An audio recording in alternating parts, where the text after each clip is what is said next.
Doc Beecham was killed August 7th, 2012, probably 5, 6 in the morning. The whole squad, minus, 2, 3 guys to man the, posts, they were all out. Taliban had put 6 IEDs daisy chain together. The squad leader thought something was up, so he sent the dog. They had, one of the bomb dogs. Dog came back, no hits. So they just kept patrolling. Where there were 6 IEDs, only one went off. The rest of them, low order, detonated. I was sleeping in my rack on Cobb, Pennsylvania, and I get woken up at like 6 in the morning, and the company XO was like, hey, you need to get a Predator in here right now. We got a missing Marine. So after about an hour, they went out and found him in the canal, got blown into the canal. They were there isolated. You guys didn't have helo support. They had a few snipers, a bomb dog. Do you know did the bomb dog just straight up miss it? Yeah, so she missed it. I mean, part of it was.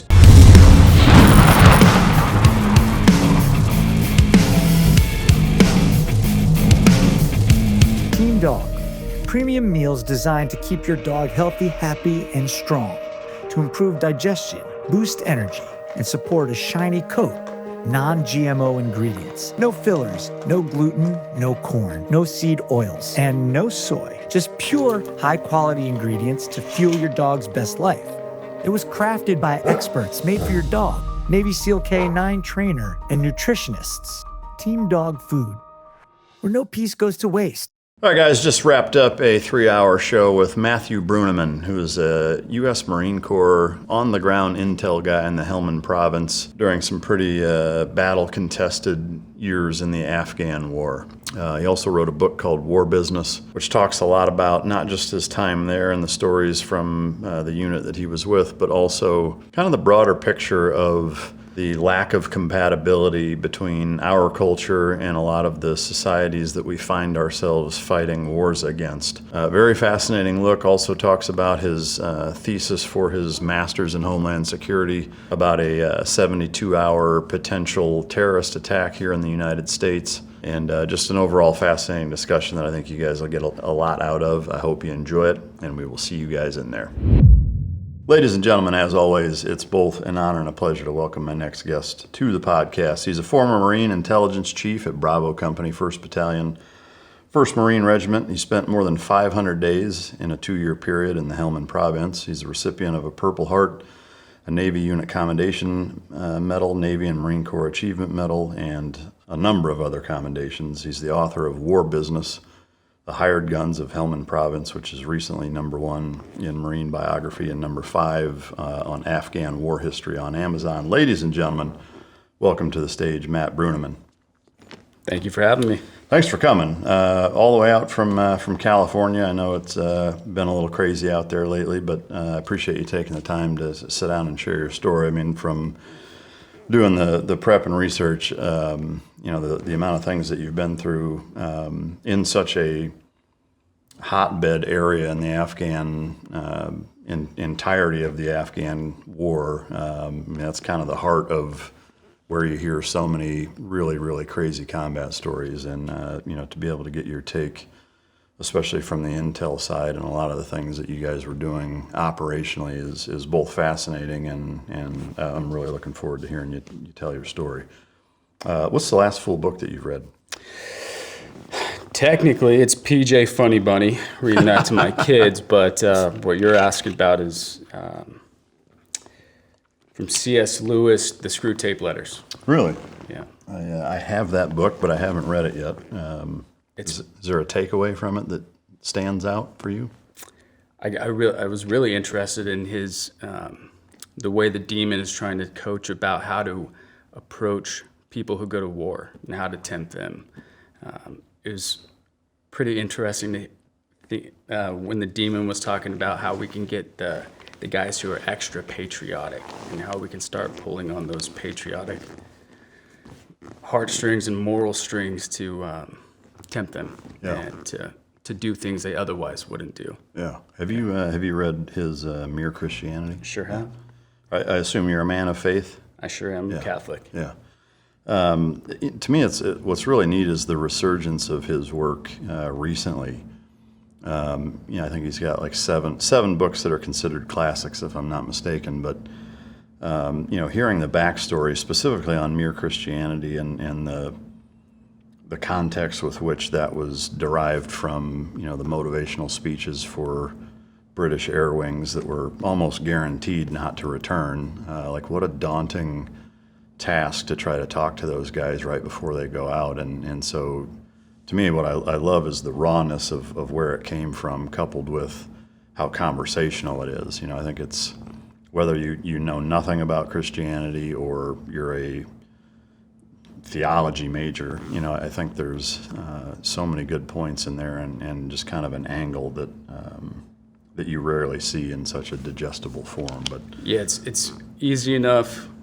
It speaks to a theologian, someone who's really deep and studies faith, but also someone who's just interested. They can take a lot from it as well. Yeah. And from my understanding, that went out over on the radio before it was put into a book. Yeah. Which I think is probably why it's so conversational or reads more like a conversation than maybe a traditional book. Did you grow up Catholic? No, I am a Really? convert. Really? Grew up Protestant. Can you,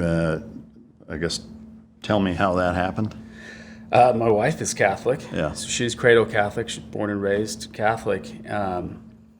I fell away from my faith when I joined the Marine Corps. I would say I willingly walked away from my faith. I thought, hey, you know what, if I'm going to be boozing and tearing up the bars, maybe I don't know, call myself a hypocrite if I'm going to church on Sunday. So I just stepped away. And then as I was coming back to my faith, I was trying to research, hey, which denomination, which flavor of Protestantism aligns with me, and reading, looking into the church fathers. I wanted to see, what did the early Christians think? What did they believe? What did they practice?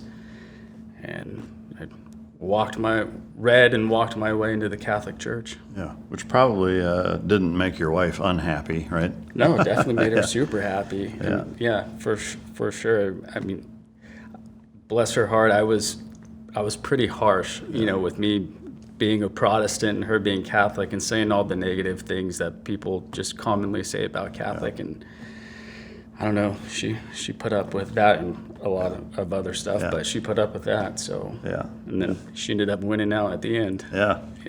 I love it. If time travel were possible, where and when would you go? A Catholic YouTuber. I do his thought experiment quite often with my kids. So he talks about if he could travel back in time to go back with his kids, when would it be? And he tries to use this as when he gets frustrated with his kids. Is this the point in time, when the kids are yelling and I want to yell back? Is this that point in time in which I got to go back and do it all over again? So unfortunately, I do that quite often, recenter myself and try to be a better father. But back in time, I would say, I don't know, maybe find out where a ship went down so I can recover some lost treasure or something like that.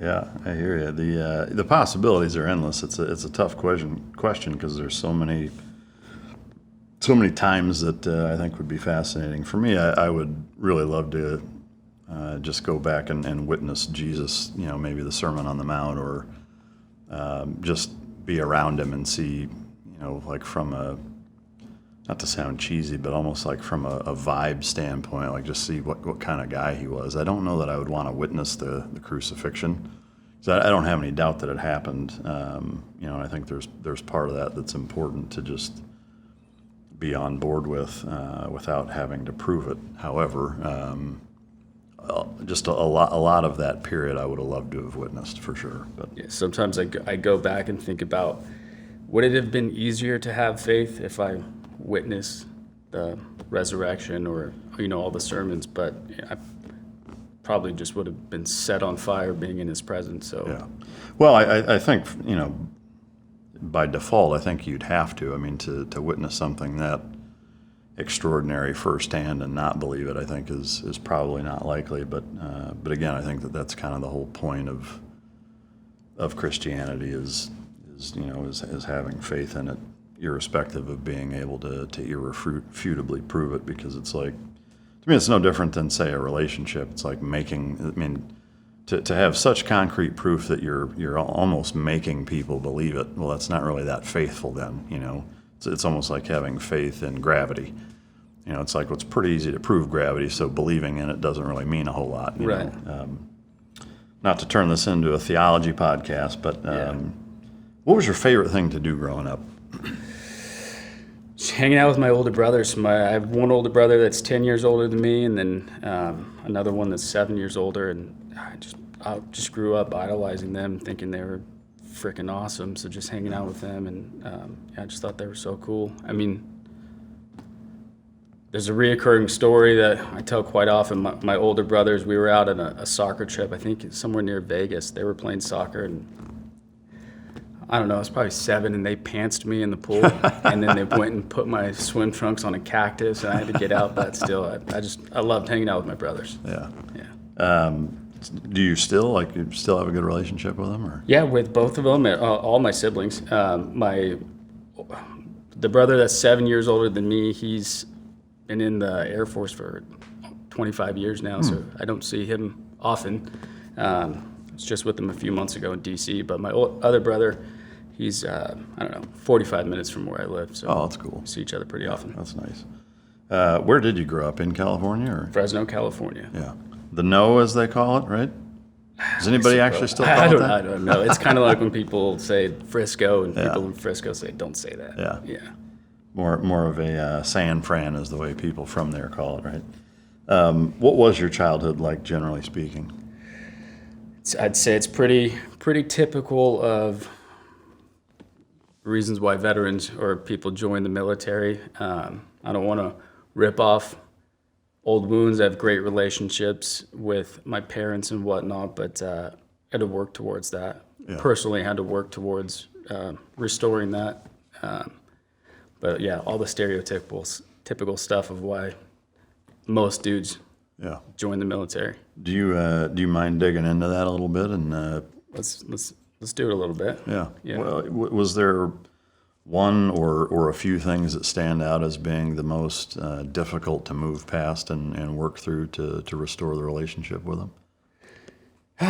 So I would say my father, who raised me. So my father, and my older sister. So my older sister quickly stepped in as a motherly figure for me for a while. My father, small business owner, raising 4 kids on his own. And then at one point, my mom, thankfully, came back into our lives. So the reintegration of that, me being a little kid and parents trying to reconcile and whatnot, there's conflicts that a little kid just doesn't understand, like, hey, why can't everybody get along and whatnot. So there's issues with that, and then just the stress of being a single parent and running a business on your own and all that good stuff. And for me, just, I guess, post-service, I had a lot of issues, and one of which is trying to reconcile some, I guess, illegitimate grievances I had with my father. So there's things I needed to work on in myself and acknowledge, just the wrongs that I had done to him and all that good stuff, or bad stuff, rather. So yeah, I've moved past all that, and just a great relationship now. And my dad was the one dropping me off at the airport at 3 a.m. yesterday. Oh, wow. Yeah, super excited. Write about him. I do a good homage to my father in the book for a couple of reasons, one of which was just to, it's kind of like making amends and honoring my father as best as I can. Yeah. Yeah. I think that's important and for sure noble. Would it be an accurate depiction to say that you were kind of a latchkey kid, like you were just out running amok and there wasn't a lot of supervision, or was it that he was the other way and super hard on you and there was conflict there? Yeah, so there's conflict on the latter half of that. So he was, all of us kids worked in the business to some capacity, even as a kid. There was no no babysitters, nothing like that. Is when you're done with school, you're going to work. Dad's picking you up, or you're going to work. So we all, cycled through that, and I mean, he instilled one hell of a work ethic, that's for sure. So definitely grateful for that. But I guess when we were home and weekends and summers and whatnot, when we were done working and doing whatever we had to do, we're off in the neighborhood and doing hood rat things, just being kids and, just getting in trouble shooting BB guns at things we shouldn't be shooting BB guns and all that good stuff. But was any of the trouble that you got in significant enough, to have law enforcement get involved, or was it just kind of normal kid stuff of running around? Normal kid stuff. Yeah, so nothing huge. No, nothing like that. Did you play any sports growing up? Yeah, so I can't be a Brunamman if I didn't play soccer growing up. So that's part of what my brothers did. So of course I had to do that, and then on my own, I fell into wrestling and track and cross-country distance running. Yeah. And then I did get in a bit of trouble in high school on a debate tournament to which I was no longer allowed to compete in any sports in California anymore. No police were involved, but what happened? We had a national qualifier event for debate, and I guess there was some hazing with the freshmen, and the mother of the kid had she made a real big deal about what happened, and a couple of the other kids teabagged this kid, and me being the oldest, I was a junior, so just by extension was I guess culpable somehow, so I no longer could compete in sports for my junior and senior year of high school. Did you use the pictures or it never happened defense, or did you guys own up to it? Oh, no. So that's probably why I got in a bit of trouble. So the learning directors or whoever, they called me in and they said, hey, sit down, sit in the office. Here's a blank sheet of paper. Tell me exactly what happened February 13th. Tell me what happened. And a few things happened that night, so I didn't know exactly what they were talking about. So I effectively pled the fifth, and I wrote out the storyline of a Walker, Texas Ranger episode that I watched that night, and the learning director did not like that at all. So once he started divulging what he knew, then I started being a little bit more forthcoming. Yeah. That's classic. What was the catalyst, or was there a catalyst for deciding that you wanted to join the military after high school? So I was in sixth grade when 9/11 happened. My brother was in boot camp when 9/11 happened, and that was it. So my grandfather had served in World War II in Korea. Never told us anything about it, but he was always watching History Channel and things like that. So we'd go to my grandparents. There was always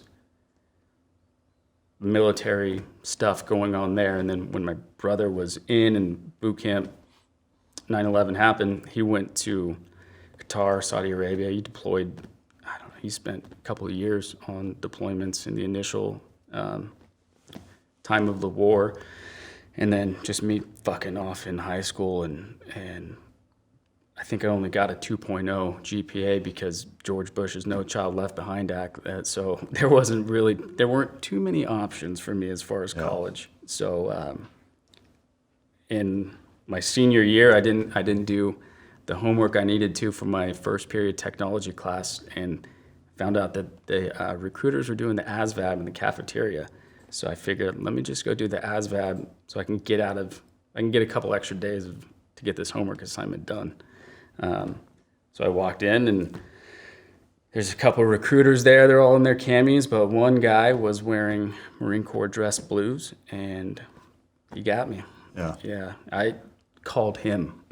Really? Yeah, I called Sergeant Jimenez a couple times. He didn't even have to call me, so I called him and was like, hey, tell me what I got to do. So that was full speed ahead at that point. You graduated high school and went straight to boot camp, or? Yeah, there's some hiccups having to get waivers for my heart and whatnot. That I had no idea I had heart issues and murmurs and something else. So they sent me up to MEPS, and MEPS said no, disqualified. And then I think because of the Commandant at the time General Conway had done a troop surge. So he was beefing up the Marine Corps from 185,000 Marines to 220,000 Marines. So MEPS invested that extra money to have my heart, double checked or whatever. So I got a waiver. So after that, I was able to go in. So I graduated in June, and I was in boot camp recruit training in September of 2008. And so with that, I mean, was Intel or any specific thing that your career path ended up being part of your plan initially? Intel was not. So I had, when I first went to MEPS, I was trying to enlist under some sort of infantry package. And then, I don't know why, but after the waiver, they said there's no infantry slots, which, yeah, right. I think there was just an There's Intel always quota. an infantry slot. Yeah, exactly. I know that now. So the recruiter spun it like, hey, you're going to be James Bond. You're going to be going to SEER training. You're going to have at least one bone broken. All the lore about SEER. So yeah, he's effectively be James Bond. So I thought, all right, if that's not going to preclude me from combat, then I'll do it. Dress blues was the most important thing. So I guess I would have gone in open contract if I had to, but. But yeah, I mean, it's interesting that they went that route, I guess. But nonetheless, you end up going through the pipeline for Intel and then find yourself at what duty station first? So in recruit training, they said, hey, actually, it wasn't until after recruit training and that I found out that I would be going to the Nimitzi. Okay. So there's a few different types of intels you could. The one at Dam Neck, I assume? Yeah. Yeah. I mean, I went to the same one. So, yeah, your old stomping ground. Yeah. So, which Virginia Beach in the summer was pretty awesome. Yeah. So for whatever reason, I scored high enough to pick orders at the end of the class. So I picked 1st Marine Regiment. Another guy from the class picked 1st Marine Regiment. Actually, no, he picked 1st Battalion, 1st Marines. I picked 1st Marine Regiment Headquarters Company. When we checked in on Camp Pendleton, the sergeant that was checking us in said, "Oh yeah, you guys are supposed to go to the same unit. Brunamman, there's a typo on yours. Just go check in at 1-1." So I went and checked in at 1-1, and I was UA for like 4 days. But they gave me a barracks room, a meal card, and all that good stuff. So I was showing up thinking this is what I was supposed to do. And then the regimental intel chief came down and crushed some skulls and said, "You belong to me." So after that, took me up to Headquarters Company. Yeah. And what was the process like in terms of onboarding you to get you into kind of the routine to be able to deploy and like kind of walk us through that whole process? So when I showed up to 1st Marine Regiment, they already had orders to go to Afghanistan. And they had by the time I got there, they had just gotten back about 4 months before that from Iraq. So they were RCT-1 in Iraq, came home. They were home for 16 months before they went to Afghanistan. So when I got there, we knew we were going to Afghanistan, but we had no idea where. At the time, so this is 2009 time frame into 2009. So this is about the time when General McChrystal was taking over as the ISAF NATO commander for Afghanistan, and he wanted to take Helmand Province. He figured Helmand was the key to the war. We take Helmand, we win the war. We didn't know that at the time, so we just knew that we were going to Afghanistan. We knew that submarine battalions were in northeast Afghanistan. So we were training. They sent us out to, Bridgeport, California, to go do some mountain warfare packages and all that good stuff. And then finally, a few months before the deployment, they said, "Oh, okay, you guys are going to Helmand Province." So then training switched to spend a bit more time out in 29 Palms. doing that kind of stuff. But there's about 5 of us, the major, the gunny, a sergeant, and 3 junior Marines, one of which was me, that was there for the whole entire workup. And then we, filled in a couple more junior Marines and a couple lieutenants before we actually deployed. But once we found out we were going to Helmand Province, they really dialed in the training and focused it on, I guess, what would be relevant, as relevant as it could be. From an intel standpoint, one of the things I ask pretty much everybody that's done any Iraq or Afghanistan deployments is the understanding of why you were going, where you were going, and kind of what the objective is. And I'm always puzzled at how few guys had any idea kind of what the point was, from not even just a macro standpoint, but even in a lot of ways on the micro standpoint, like didn't really know what the mission was going to be. It was just, hey, show up at this fob or whatever and check in with this guy and do a turnover with this group and you'll figure it out. It's like it seemed like nobody really knew what was going on. From your experience, did you find that was the same case, or did you feel like you had a really good understanding of what the missions were going to be and how you're going to support them from an intel standpoint? So we knew what we were doing, but more to what your question is, we didn't really know. So we were going there as a headquarters company to support the 4 battalions that were fighting in Helmand. So we knew that we were there for them. What they were doing, we didn't really know. It was make sure, from an intel standpoint, make sure they're coming home, make sure you enable them as much as possible to kill Taliban and win over hearts and minds. But on a tactical level, it wasn't, we're going to make sure that we clear this much % of Marja or Gormser or whatever by this date. It was just go support them. And for them, it was just,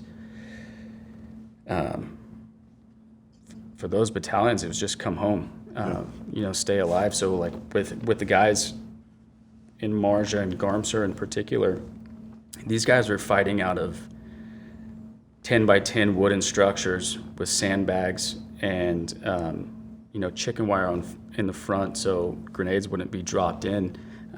They would do their whole 6-7 month deployment, just 2 Marines inside this 10 by 10 structure. And then, for them, it's like, how much are you really going to accomplish when it's just you and your buddy and you're just trying to see who can smoke the most cigarettes and dip the most skull, but, in the next 6 months while, just staying alive. Yeah. We didn't exactly know what we were trying to accomplish.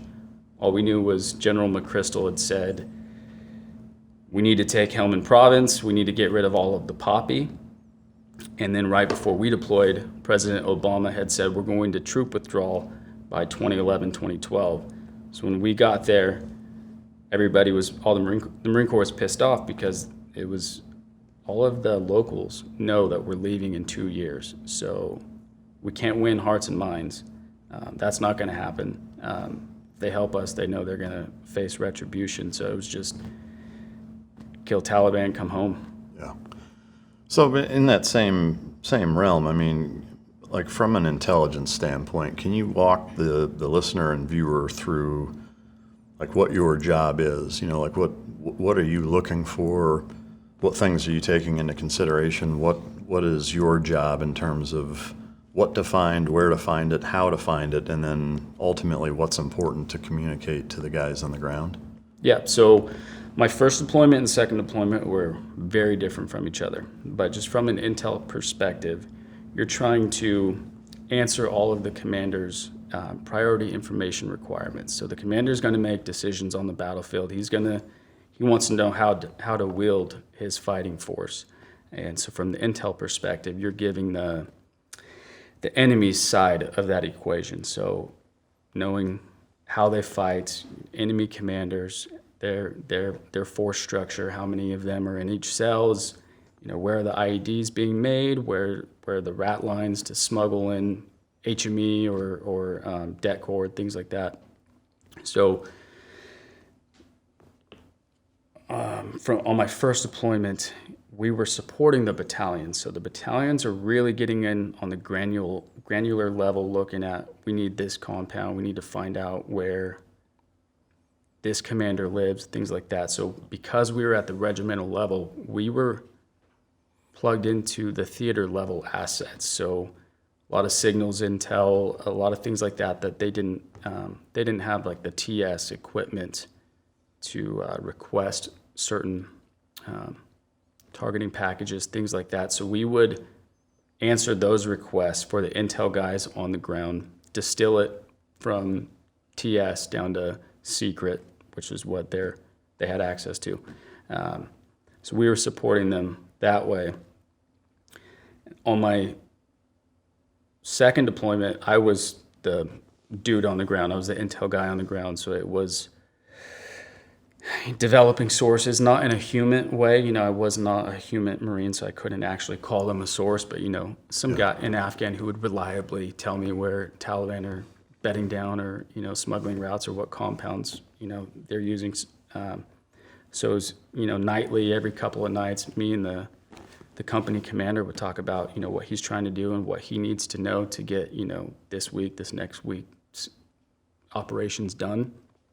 So it's just answering questions for him, going out, collecting whatever intel I needed to give to him to answer his questions, his information requirements, and then just daily, all the patrols that go out, you're giving them threat updates. So it's like, hey, you guys are going to this area. There was another squad there yesterday.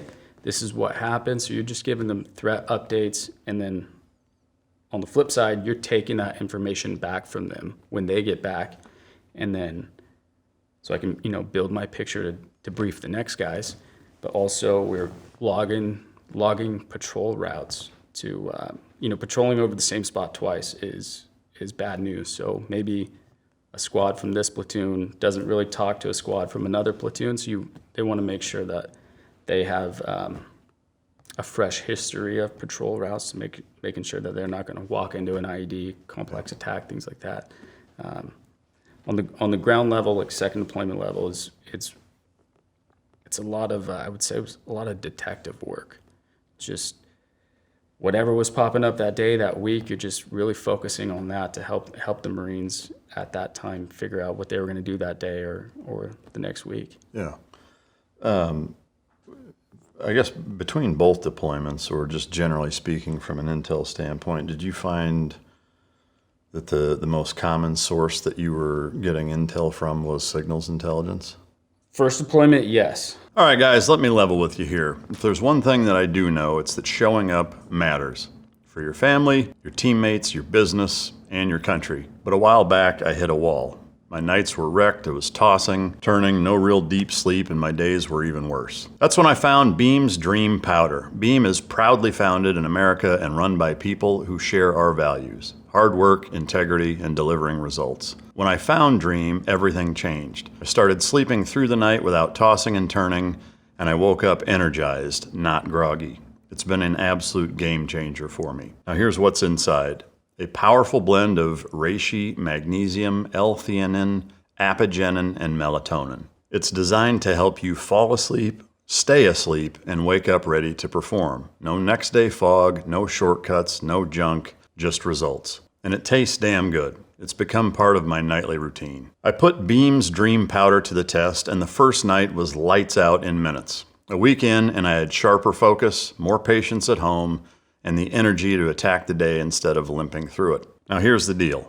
Beam has already logged 17.5 million better nights of sleep for people who refuse to settle. Beam is giving my listeners the ultimate Patriot discount of up to 40% off. You can try their best-selling Dream Powder and get up to 40% off for a limited time only. So if you use my discount code, which is MicDrop, all caps, all one word, you can get their best-selling Dream Powder for just $39. Go to shopbeam shop.shop.com/mic drop and use the code mic drop, all caps, all one word, at checkout. That's shopbeam.com/mic drop and use the code mic drop for up to 40% off. So on the second deployment, me being the guy on the ground, I didn't have access to that. So I can make requests and, maybe in a couple of weeks, 2-3 weeks, a month, they'd be able to allocate the theater level resources to answer those requests. But at the same time, on my second deployment, that's when the war was drawing down. So assets, predators, reapers, things like that, they were leaving the battle space for Yemen and Libya and Syria, stuff like that. So those areas. So it was harder to get that info, but that is the most reliable, especially from a targeting standpoint with predators and things like that. Yeah. So the first deployment was very TOC-oriented, big picture, relaying intel to the guys on the ground. The second deployment was you're out in the field with them doing a lot of hands-on kind of interpersonal intelligence work. Is that a fair assessment? Yeah. So the first deployment, the first 6 months is accurate, what you're saying. And then because of the poppy, myself, one other intel Marine, we got put on, the regimental commander stood up the aerial interdiction force. So we were taking Cobras and 53s and 2 squads of Marines, and we were interdicting the Taliban exporting the opium. So we were capturing that opium before it left Afghanistan to get into Pakistan and Iran. So the second half of my first deployment, so the last 6 months of my second deployment, I kind of stepped away from the supportive role, and it was just on this specialized, myself and this other guy. So probably somebody from your world, but a guy with a fake name showed up and showed us how to install tracking devices and camera equipment, audio equipment. So we were installing tracking devices in vehicles and finding compounds of interest, rat lines, and then going back and hitting them and taking whatever we wanted. So, in essence, then the brochure from the time when you first joined in the recruiter's office was finally coming to fruition. Sergeant Jimenez came through. He did, yeah. Before we get into some of the kind of nitty-gritty details on the ground stuff, did anything surprise you intelligence-wise in that first deployment and even the first half of the second deployment, where you're gathering signals, intel, and kind of getting a lay of the land of how the Taliban is operating and what they're focusing on, and kind of just generally speaking, operationally? Did anything surprise you that you learned about what they were doing or how they were doing it? It was my first deployment, so it was all pretty new to me, and then especially just on the ground. But I guess what surprised me the most was how the ingenuity behind the Taliban and how they would, especially the commanders, how they would get through vehicle checkpoints. And so you with signals intel would tell us, the Taliban commanders were saying, hey, wear women's clothes, wear the burqa and all that, and nobody's going to search you. You can get through checkpoints that way, things like that. So just their ingenuity was, it's weird to say, but kind of impressive. Yeah. Did you know going into it that fighting the opium trade was going to be a big part, or even the biggest part of what you were doing? Yeah. So once they told us we're going to Helmand Province, it was all because of the opium. So Helmand Province exported 90 to 95% of the world's illicit heroin supply came from Helmand Province. What we were going to do about it, we didn't know, but that was basically the heavy lift for Helmand, was to separate the cash cow from the Taliban. So we knew if Marines controlled Helmand Province, then indirectly we controlled the poppy. Yeah. Which was just a separate beast, because the Afghans weren't growing poppy just because the Taliban told them to. It was just in Helmand Province, that's the only thing that was going to grow.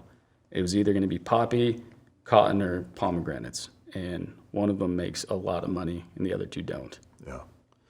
So with that, did you guys incorporate or integrate any DEA or FBI teams during any of that time to help with combating some of that stuff, or was it just you guys?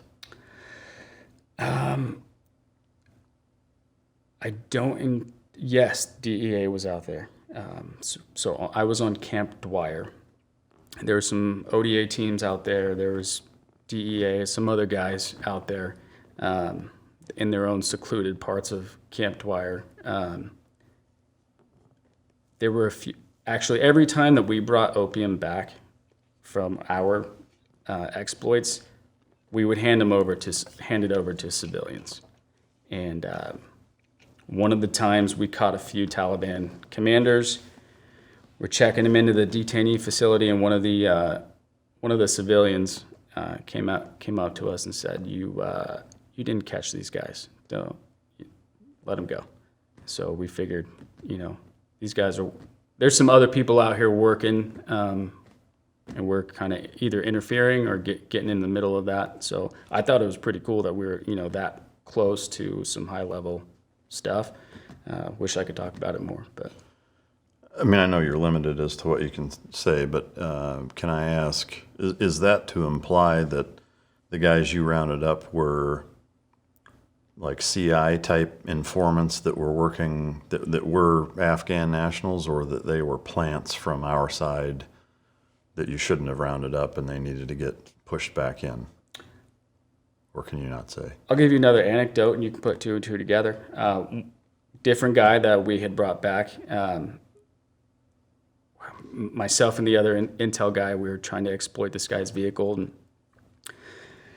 my buddy Daiba, he was this Afghan was just mean mugging the shit out of us, and Daiba was saying, "Let's just shoot this guy," and and the guy said, "Hey guys, how's my English?"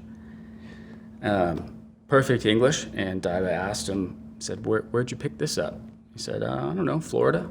And he's just speaking English like you and I. So, yeah, I'll leave it at that. Wow. I had no idea that was taking place. I mean, it makes sense, but that's dicey, man. Like, those guys are hanging it out. So just I guess so that I'm clear, the first deployment, the second half of the first deployment is where you were doing the tracking devices and that kind of stuff. I know some of the tradecraft and the exactly how you did certain things, you need to be cautious or careful in how you talk about it. But for what you can share, can you walk us through, a story or maybe even a few of some of the dicier hands-on operations like that, and just kind of walk us through start to finish of how any of them went? Yeah, so the grunts that we were flying around with, they weren't read into the program. So it was just myself and Daiba that were read in and were putting in these devices. So what would happen was once we would get on scene, start exploiting the target, the grunts would take the Afghans away from, in this case, let's say a vehicle. And Daiba and I would get into that vehicle and exploit it. And if we found something that would, we were looking for sat phones. So at the time, sat phones were $700-800 a month to operate a sat phone, not to mention however much that sat phone, that Iridium cost. So if this dude has a sat phone, it's a good indication and warning that he needs some attention. So if we found something like that, then we were going to exploit the vehicle, and then we would make it look like nothing ever happened inside his vehicle, and send him on his merry way, and then track it that way. One time that didn't work out was on one of the big Afghan jingle trucks was coming on to Camp Dwyer to drop us off some water or something like that, and the base security Marines found a false bottom with some IED. I think it was a pressure plate. It had a pressure plate and a false bottom, so he was going to do something with that, or a series of things to set up an IED on the base, something like that. So instead of detaining the guy and all that good stuff, we ended up rigging up his jingle truck with a tracking device where he's going to go. And he made it about 10 minutes outside of Dwyer, outside of the base, before he ripped that thing out and it went offline. So either we didn't do a good enough job hiding it, or he knew what he was looking for. Yeah. I mean, can you talk at all about the types of tracking devices you guys are using?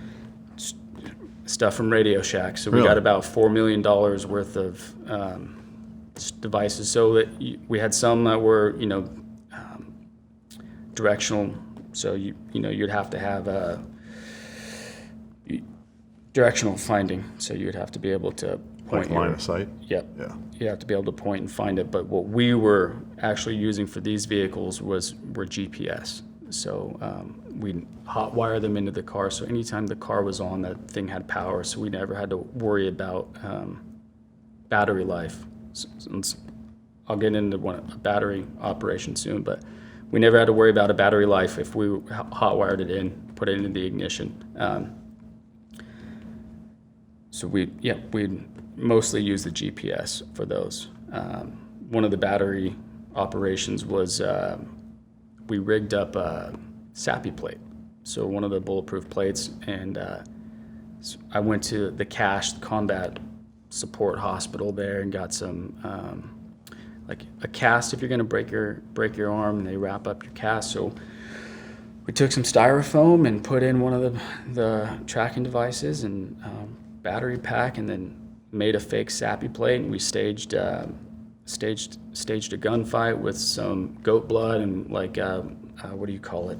Like dust off. One of the helos had to come in and do a medevac, and left this load-bearing vest, left one of the SAPI plate carriers with the SAPI plate inside, and then signals.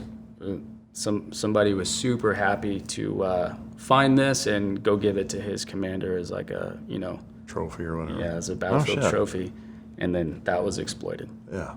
Wow. Can you say what the follow-on was? I mean, once you knew where it was, did the guys on the ground then go hit that? Yeah, they hit that compound and took, that was a capture. No shit. I imagine you can't say who it was. I couldn't even remember who it was. Do you know what he was doing? Like why he was a target? Was it IED or financier or? No, it was just, there were so many different cells out there. Like, you can have a group of 6, you could have a group of 30 Taliban. Maybe these guys make IEDs, maybe these guys just shoot and scoot. But I'm pretty sure this guy was just small arms commander. Yeah. Did any of the other operations that you did in that 6-month or so period go either really, really well and you had a victory like that, or go horribly wrong? They all went really, really well. Well, there was a lot of nothing. I mean, we did 400 and something raids, and most of which were just like nothing burgers, nothing. But we at least $100 million worth of opium we pulled off the battlefield. Taking their vehicles. So if we found a truck full of processed heroin, we would take the whole truck with us, load it on the back of a 53, or the Toyota sedan Hilux or Toyota hatchback. I guess what would be the equivalent of a Corolla in America. It was just full of drugs. We'd just take the whole vehicle back, take them and the Taliban, put it on the 53, and bring it back with us. Then are you handing the vehicle and the drugs over to the DEA at that point? The drugs, vehicles, we put back out there. We hooked them up and put them back out there. What do you mean by that? Put some devices in there. And Even with the drugs, you'd put them back? Oh, no. The drugs stayed. Yeah. Drugs stayed. Yeah. The vehicles we sent them back out. And were the drugs or the drug material, did you come across it at different stages, where sometimes it would be like raw poppy and other times the full finished product and everything in between? It was always the finished product. So I guess the legality in Helmand Province or Afghanistan at the time was it was not illegal to have a poppy field. Where the trouble was when you score the poppy and the sap seeps out, it needs a few days of sun exposure, and that's how I guess it's where it turns into a drug instead of sap. So everything we got, everything we recovered was already packaged. They had I guess the dealer stamp on it and everything. Some of those had to be redacted from the book, like whatever their logo was. Either the processor or whomever it was, but they would put their stamp on there. So we'd find different, I guess, whoever was exporting, they had their own, their logo. Yeah. They would stamp them on the canvas sacks that were full of the opium. Yeah. And so, I mean, can you describe what that finished product is like? So it's in a canvas sack, and is it like black tar kind of substance, or what? Yeah. So at the time we were calling it black tar heroin, and then some of the DEA guys, they had let us know that no, black tar heroin comes from South America. This is not black tar heroin, but we were calling it black tar heroin because it was black tar. Yeah. So it was in probably a 12 by 12 cube, and then that was probably, 3 inches thick, and then wrapped in a sack. So that's how they would transport them. And I mean, is it like pliable? I mean, is it like molasses? It's thicker than molasses. I would not want you to throw one at me. Like, it would hurt for sure. It's super dense. Yeah. Yeah. And I mean, just, I guess, from a process standpoint, from there, when you say finished product, I mean, is it then getting exported to other countries in that form, or does it go somewhere else to get processed further? Like it. I'm not sure. From where we were, from the point in which we were taking it, you could shoot it up, smoke it. Okay. So it's finished. It's finished. It was going to. We were getting it before it got into Iran and Pakistan. Okay. Did you guys ever track any of those loads? Like, let them go back out with tracking and see where they're going past those two ports of entry, if you want to call it that, like to see where they're ending up to try to reverse engineer dismantling the network that way? Or did you always just catch it at the source, get it off the street, so to speak, and call it a day? Where those vehicles went after that, I'm not going to talk about, but I would have been a bad intel analyst if I was no longer looking when it left Afghanistan. I know you can't say where they went. Did any of the places that they ended up surprise you? Yes, just because we hadn't really ever heard of these places. You didn't really have much situational awareness on anything other outside of Afghanistan, other than like Quetta, Pakistan. Okay.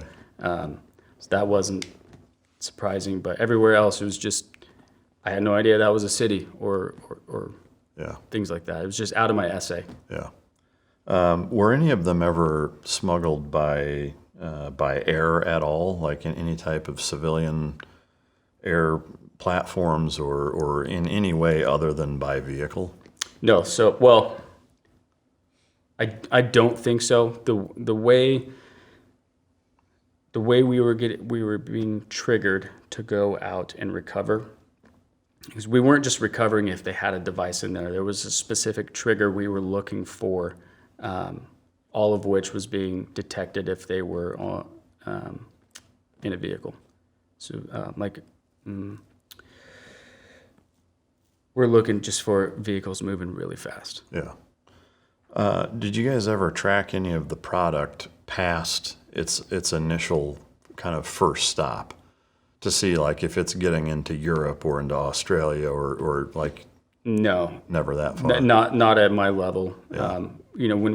Not at my level. Yeah. All right. So that was the second half of the first deployment. Any other, I guess, good stories from that window of time that you haven't shared that you can? Opium related, no, but there's definitely good just stories of just being out there. All the stuff that you only get with being with your boys, and I convinced one of my really good buddies that he had cancer because you convinced him of it? I was putting Oragel in his grizzly wintergreen. So that's fucked up. This was like a 2-3 week operation, and Yeah, so So what? I mean, it was just making his whole face numb, and pretty much, yes. And you're like, yeah, oh, so, man. like nightly we in the Intelligence Operations Center, we would do, debriefs. Everybody would go around the horn, talk about what we're working on. And I had replaced his can at this point, and it came up to his turn to talk to give his intel update, and he was just, like ghost faced, lost, like thinking. After, when I actually told him what was going on, weeks later, he was thinking when we were in high school, we would watch those videos of that baseball player that dipped missing and his had, jaw. yeah. So he was like, I'm that guy that they weren't messing with me in high school. So he was just lost in the sauce. And so, anyways, that went on for a few weeks. But once he told our gunnery sergeant, I need to go to the aid station to get checked out for mouth cancer, that's when I said, all right, this has got to stop. Did he get you back? No. That's surprising. Yeah, I mean, with enough time, I'm sure he would have, but no. During that 6-month period, were there times where you went out with the guys and went on raids with them, or was most of what you were doing the more Jason Bourne stuff of exploiting vehicles and such? I was on every raid except for 2. Really? Me and the cancer guy. We were the only ones trained to do these. It was an intel operation, is what it was. So from the trigger that sent us out to our exploitation, it was an intel operation. So we were there for every one of them except for 2. Oh wow! Did you guys on any of those raids encounter significant resistance? No. So we were flying out with all 400 and whatever raids, not a single shot fired. Really? We were flying out. We had 2 Cobras with us, and then 2 sticks of Marines and 53s. So the Cobras were hauling balls, getting out there first. And we'd be flying up, and the Taliban were throwing their rifles and pistols out of the car, like they knew what was up. It was pretty disappointing for sure, from us, but no, not a lot of resistance. Yeah. On the second deployment, was that the same case? Is that it was largely uncontested from a tick standpoint? It was pretty eventful. Yeah. Yeah, second deployment was eventful for sure. Folks, just a quick heads up, I do have a Team Dog Patreon tier where I answer questions via video, either just describing the answer to the question or even demonstrating some of it. So go to our Mic Drop Patreon page, check out the Team Dog tier, and I look forward to seeing you in there. Thank you much. And did you end up in the same area? Were you back in the Helmand Province, right? Yep, back in Helmand Province. So this time on the second deployment, I was it was out of what would have been my first AO, so in a different spots. We're at second deployment, we're up in Kajaki, which is where the Kajaki Dam is. This was an infrastructure project that was erected by USAID in like the 50s. And there used to be a resort there that people would go to, just from international resort was there up until like the 70s when the Soviet Union had invaded. But the Kajaki Dam had controlled the Helmand River. So every bit of Helmand was below Kajaki. So from that dam, the river was obviously extremely important to life, agriculture, all that stuff. So it was a key piece of infrastructure. And did you know that going into it, that you guys were going to be focused on that area? And what was the goal if you're around that dam? Yeah, so we knew we were going to Kajaki about a week before we deployed. So 1st Battalion, 1st Marine, so at this point I was sent over to 1-1. So 1-1, we were in Enhanced Mojave Viper for our final training package to deploy. About 2 weeks into the 4-week exercise, we found out that our deployment was canceled. Just the drawdown, no, you're not deploying anymore. So we continued the training package, and then right before we finished the training package, the unit that was 1 week ahead of us had failed. So we got their deployment. And so, I don't know, we got back from Enhanced Mojave Viper and we had like 4 days, like 96 hours. Like, you guys are leaving in 4 days, so go pack all your shit and drink as much beer as you can because you guys are leaving real soon. So we ended up taking their deployment. It was only Bravo company that went to Kajaki. Typically, a battalion is going to fight together. For whatever reason, I think it was the drawdown. Our battalion, the whole battalion split up, so every company went somewhere else in Helmand Province, which was pretty atypical. So we found out we're going to Kajaki a couple days before we got there. I had heard of it before from my first deployment, but not many Marines had at that point. And what was I guess if you want to call it, the commander's intent in putting you guys there? Was it to just control that area, or was it to be offensive as well? It was to partner with the police and tear down. So with the drawdown of Helmand Province, so Helmand Province wound down largely. I'd say about 90% of the combat operations in Helmand Province ended in late 2012, early 2013. So our responsibility was to put the police on the best footing as possible, and then we were the last patrol out of Kajaki. And so we demilitarized the combat outpost out there. Yeah. You would think that in that environment that the Taliban would kind of, at least if it was me, I would recognize these guys are packing up and leaving. Why not like leave a dead dog lie kind of thing and just almost help expedite by not attacking you guys, but that wasn't the case from the sounds of it? That was the case for the first month. So our second deployment ended up being 6-7 months, but initially we were told it was going to be 90 days. So in Kajaki, we were there for 90 days. The first 30, 45 days, it was relatively quiet. There was a few areas up there that were super contested. But largely, it's like you're saying, it was why fight and die? We're just going to control everything in 3 months. There's the Taliban adage, you guys have the guns and we have the time.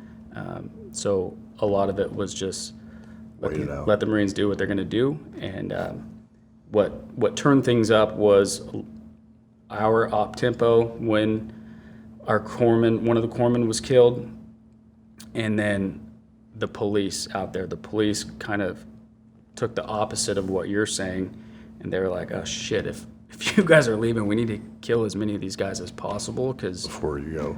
Yeah, because there's, 12 of us and a whole city. So a little bit of our tempo and then the police. And then I would say the last 2-3 weeks, the Taliban, they just got emboldened because as we tore down Kajaki, so we had 100 Marines on this combat outpost. The last 2-3 weeks, it was 15 of us on a hilltop. So if they're just like, let's get it while the getting's good type thing. Man, it seems like a strange decision to leave that few of you guys as the last remaining element for that amount of time. 15 guys for several weeks. They sent us an Abrams. That was the first time I saw Abrams outside of a training capacity. That was pretty cool. But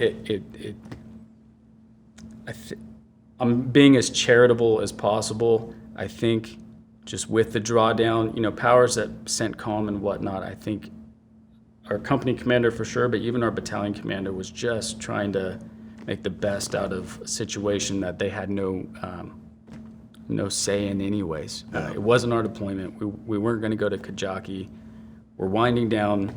It's got to be demilitarized by this time. Just is what it is. And so from an intel standpoint, are you still doing stuff, at that time, or was your role in that window of time more from just being an extra guy from a security standpoint? No, still intel. I mean,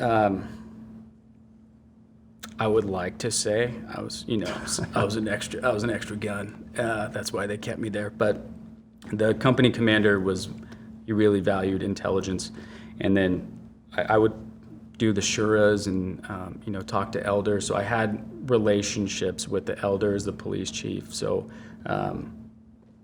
keeping me there kept the continuity up as well. But we were still trying to collect as much intel as possible. Even so, everywhere I went, I would have one of those biometric devices to, scan the iris, scan fingerprints, take buccal swabs, and take blood samples. And the naming convention in Afghanistan is not like the Western world. There's no Brunamman. You don't carry on your father's surname. So you're either your religious, how far you've made it in your religious studies or however they quantify it, or your occupation. So, 3 guys might tell you, if you're in a mechanic shop, you ask their names, all 3 of them are going to tell you the same name because they're all mechanics. So we would use these biometric devices to track them. That's the only way. It's like, hey, this guy says whatever he says his name is, it doesn't matter because we've already taken his fingerprints before and his DNA. So if it's ever been on a gun, on an IED that was taken back for post-blast analysis, things like that. So that's how we would find stuff out. And then what you're asking about in the last few weeks, the Taliban that we were killing, we're definitely looking to see were these guys commanders at all. Yeah. Taking a few steps back, you said one of your corpsmen was killed by an IED. How far into that deployment was it? This was exactly 1 month before we pulled out of Kajaki.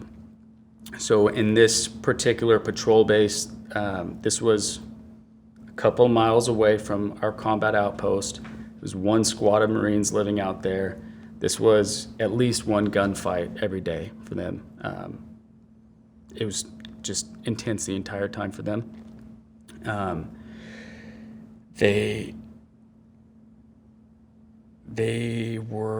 You had to take a boat to get across the Helmand River to get out to them. So they were effectively alone and unafraid. If anybody was going to reinforce them, you'd have to pay a boatman to ferry you across. So the Taliban just had basically freedom of movement out there and knew that they weren't going to get reinforced quickly, if at all, if they needed to. And you guys had no air support at all? We did. So they had snipers in bed with them quite a bit, just because they were out there. So, snipers are typically, in the Marine Corps, it's an intelligence asset, but because they were alone, unafraid, and then the war drawing down, so I would have to sell one of my own kids to get a Predator at this point in time. Like there's not a lot of assets out there. So snipers were with them a lot, with that squad out there a lot. And they're just a bunch of hard dudes, always out patrolling. I would do my intel debriefs with them over green gear, like calling them on the radio, and it seemed like they were just firing off machine guns and mortars every time I called them. I didn't know if they were just trying to show off, and they weren't actually getting in a gunfight, or if they actually were. But so Doc Beecham was killed August 7th, 2012. Probably 5-6 in the morning. They were out on patrol, so the whole squad minus 2-3 guys to man the posts. They were all out.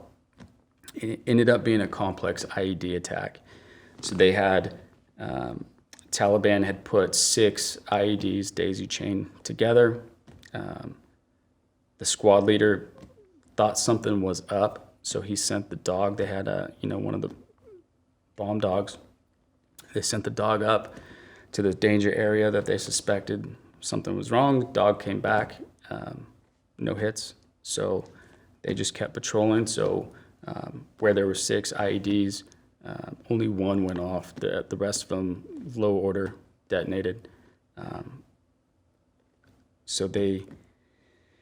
I was sleeping in my rack on Cop, Pennsylvania, and I get woken up at like 6 in the morning, and the company XO was like, hey, you need to get a Predator in here right now. We got a missing Marine. Patrol just came back to Shaban, and someone's missing. ended up being they were all just disoriented from the main IED that went off, but all of the det cord that went off, and then the other 6 that low ordered. They were just disoriented, and they didn't account for everybody, or they thought they did when they started patrolling back. So after about an hour, they were like, oh shit, someone's missing. Doc Beecham's missing. And they went out and found him in the canal, got blown into the canal. Yeah. KIA. How big is this island that they're on? It's not an island. It's just the other side of the river. Okay.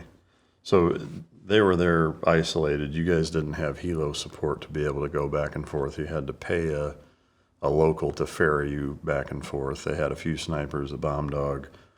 Do you know did the bomb dog just straight up miss it, or did they send him not where it was, and whether it's the wind or whatever like it?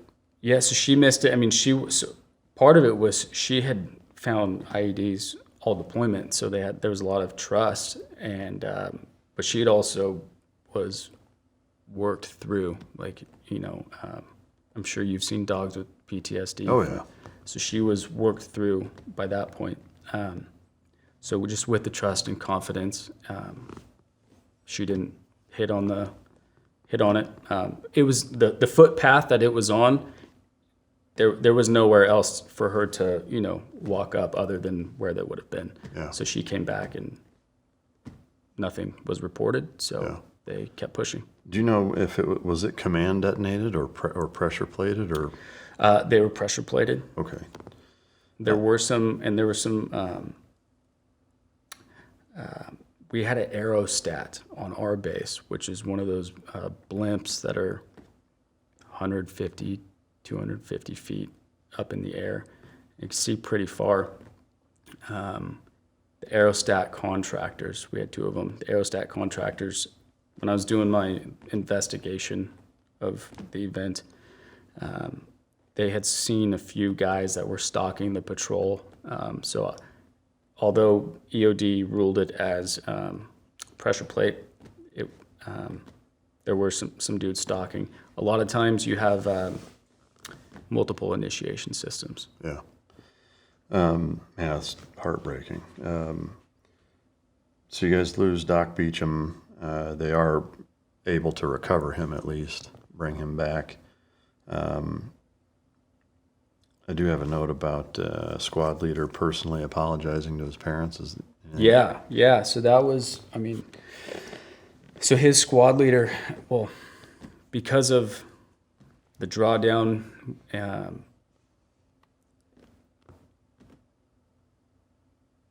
we took about 75%, 80% of the company was actually able to deploy.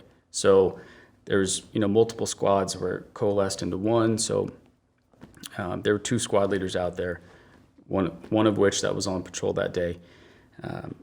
He's the one who had radioed in, hey, there was an IED. We're all present and accounted for, which obviously they weren't. So that was August 7th. Our unit got back to Camp Pendleton in late December. And the battalion waited for us to get back from our extension to do the formal ceremony for Doc Beecham. And they flew the family out from Texas, from Weatherford, Texas. They flew them out to come be a part of, our homage to Doc Beecham. And after it was done, the squad leader that was, Beecham's squad leader that was on the patrol, he walked up to Beecham's dad and said, hey, I'm Sergeant so-and-so. I was the squad leader, and I got your son killed. I want to apologize, and if there's anybody that you want to blame, you should blame me. Yeah, that's tough. It's just super honorable of a thing to do. The amount of, and it wasn't like, hey, pity me. Like, hey, I did this. It was like, looked his dad in the eyes and said, hey, yeah, I am sorry, I did this. Do you know how his family responded? They were so gracious. I mean, and we did a hike afterwards, and up to in the part of Pendleton we were on in the 53 area, Camp Horno. We have a memorial cross for all the KIA up there, and they went up there with us, and they were just extremely gracious, and it was I mean, it's weird to say, it was great for all of us, just them being there. Yeah, no, I don't doubt it. After that happened, did they bring those guys back across the river, or did they stay there? That sergeant came back. So I mean, they're stepping on IEDs, that whole deployment. So they were rotating guys out already, but I think 2 Marines were pulled out of Patrol Base Shaban from that incident because he couldn't even talk to you straight. Like he was real messed up. Not from guilt. He was just like, his brain was scrambled for sure. I mean, it was 1 IED, all of the det cord, and then 6 more or 5 more that low ordered. So it's real big. There were some Jordanian army attachments integrated into you guys at that point. Is that correct? No, that was a little bit later. So we did our 90 days to tore down Kajaki, the last patrol out of there. So we were 24 hours, or we were like 12 hours from rotating back to the States. We had turned in all of our gear, ammo, everything. We're on Camp Leatherneck, which is co-located with Camp Bastion, a Brit base. And so this is like September 12th. And the Taliban's most successful attack in terms of dollars of damage.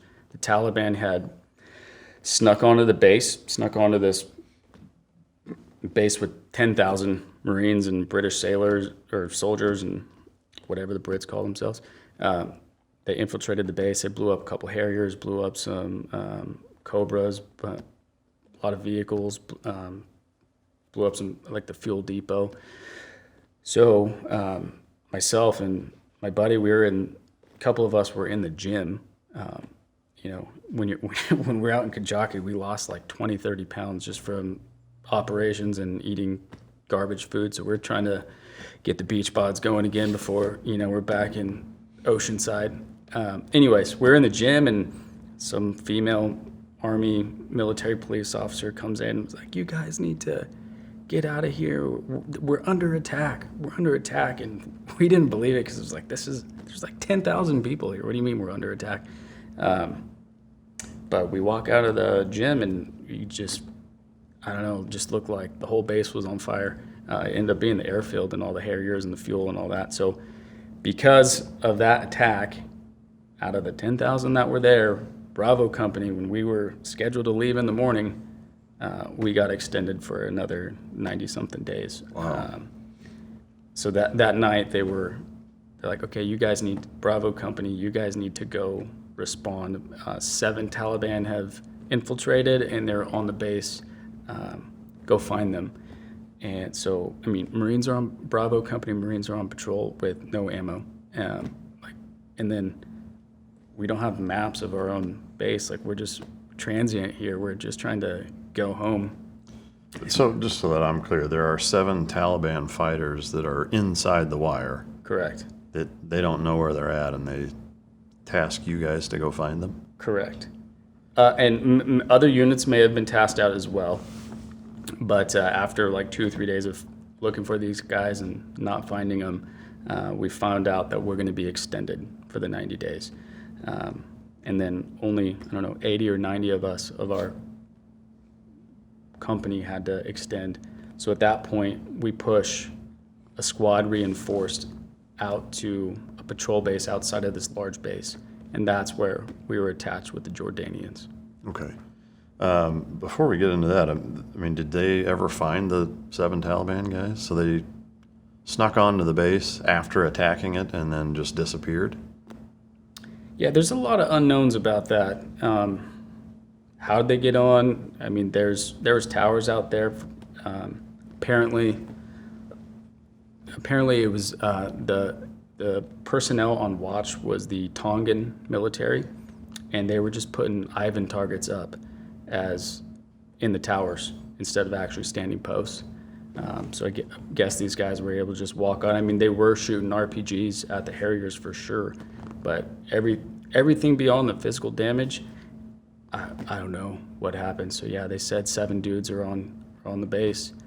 We didn't find them, and it was like, okay, cool, thanks for looking, and that was that. So whether they were on the base or not, I don't know.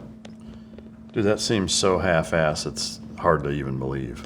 Like, I speculate a lot about that attack, and like whether or not they were actually on board, or that it was them that attacked, or what?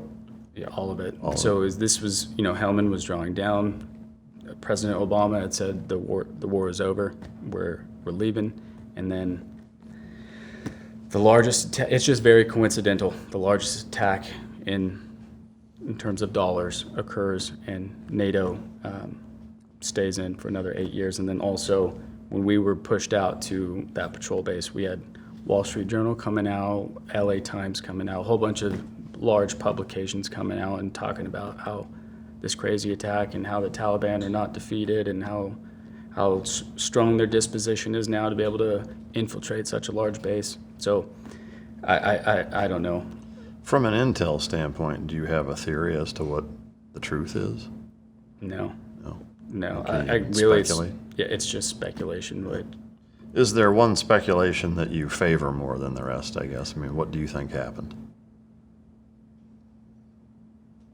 I just think that was a very, it was very opportunistic, and that was probably one of the reasons why we stayed for another 8 years. Yeah. So basically thinking that it was either allowed to happen, or it was staged, or whatever, to justify keeping a bigger presence there longer. It's really hard for me to wrap my head around that it was staged, but that if the Taliban did in fact infiltrate the base and they did destroy it. The Harriers were destroyed, helicopters, all that good stuff was destroyed. It is not unbelievable at all that the Tongan military had their ineptitude had let them on. So a lot of the forces that were pledged to NATO never left the wire, never patrolled, like the Georgians, Tongans, a bunch of different countries that sent forces out there. Although they were boots in the country, they were never boots on the ground. They would only stay on these 10,000, 40,000 personnel size bases. Yeah. So it's not surprising to me. It's not far-fetched that maybe, Taliban just walked past the Ivan targets that were supposed to be manned by the Tongans. Wow. So once you guys get extended, you go link up with Jordanian army attachments. What did you do for that 90 days? Get blown up and shot at pretty much the entire time. It was so there was Prince Harry was flying his helicopters around Afghanistan at the time. So this patrol base that we were pushed out to, this was part like his flight vector for coming to land. So this patrol base was out there to, keep Prince Harry alive, I guess, or protection for him. The whole base basically was that support network? I mean, there's 12 of us, like 10 of us out there, and then a couple of Jordanians. So, I mean, it wasn't that big, but... But that was your sole purpose?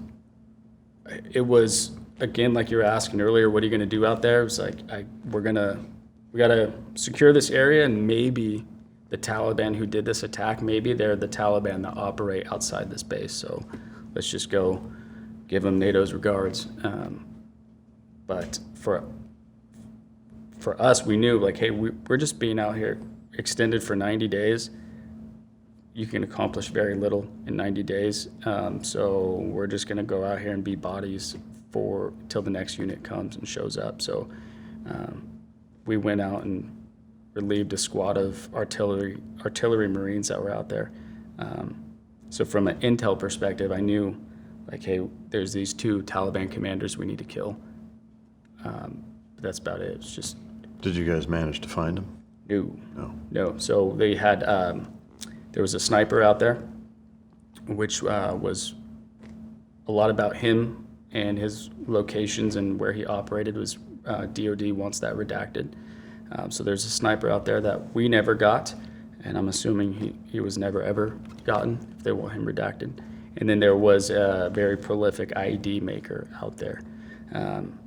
His name was Koshal, and I was really on a mission to find him, mostly because I hated that sniper, and I didn't want to find him because he was going to kill me like the next day. He was very prolific. So we were looking for this IED builder. I don't know, we had a couple hundred square miles to cover down on, and 12 Marines and some Jordanians. We had one camera that it wasn't an aerostat on a blimp. It was a G-Boss. It was, I don't know, it was attached to a pole, effectively a pole. And unfortunately, all the rolling hills out there made IED emplacement very easy for them. We just can't see past hills. So in that 90-day period, there's 12 of you, a few Jordanians. Are you actively searching for that sniper and bomb maker, or are you? Yeah, so we can go with the bomb maker first. So the bomb maker, his name was Koshal. So we knew his name. There was no intel guy out at this patrol base when I got there. So there was no intelligence picture. It's nothing. It was just a bunch of infantry dudes. They're artillery Marines, so they were just doing their thing out there. But there wasn't an intel picture. So when I got out there, it was start developing sources and started networking with village elders. Try and start creating some partnerships and look for this IED builder. So we had some really good interpreters. Wish I could say their names because they deserve a shout out, but it's probably best that, Yeah. So they don't. Do you know if they're still there? I don't know. Yeah. Anyway, so we were looking for this IED builder. So the interpreter and I we had our conversation with the Afghans. He and I had it squared away. So I was pretending to be one of the civil affairs Marines who pays people hundreds of thousands of dollars. So this IED builder had his leg shot off by a Cobra like 3 or 4 years before. So I was out there telling everybody, hey, I'm here to pay this one-legged guy named Koshal his $100,000. I can't go home until I give him his money. Can you help me find this guy? So we were looking for him. And then the sniper we didn't know his name. He would operate in a British operations box that was butted up to our op box. We could not push into their op box, and he knew that. So he had complete freedom of movement and shooting at us all the time from, the walls out there are like 18 inches thick, these mud walls, and they put a little murder hole in there and they shoot from there. So he would shoot, scoot, or it would be a little bit more of a complex attack. Some of his dudes had AKs and a PKM. So we would just trying super hard to get this guy. Because I was always talking to locals, and I would carry one of the Wolfhound backpacks that would pick up the Taliban communications, and had a little earpiece in my ear, so when once they start chatting, I'd give that earpiece to the interpreter so he could hear what they were saying. So I had a big giant target on my back, and I was always talking with the locals and with elders, so he liked to use me for target practice quite a bit. Was he ever successful with anyone? Yeah. So one of our docs, he shot him in the chest, Doc Steele. So Steele gets shot in the chest, and the sniper's using a 303, old British 303, and Steele said he felt like he got hit with a sledgehammer. It took him a while to process like what had happened. He was on the ground, and then when the Marines were loading him up into the helo, he pulled his bayonet off his gear and was like, "Give this back to me," covered in this guy's blood. just pretty badass. And then like 7 months later, Steele's back in Afghanistan. But anyways, he was successful shooting Steele and then shooting some Jordanians. So Steele made it though, right? Yeah. His chest plate. Through and through.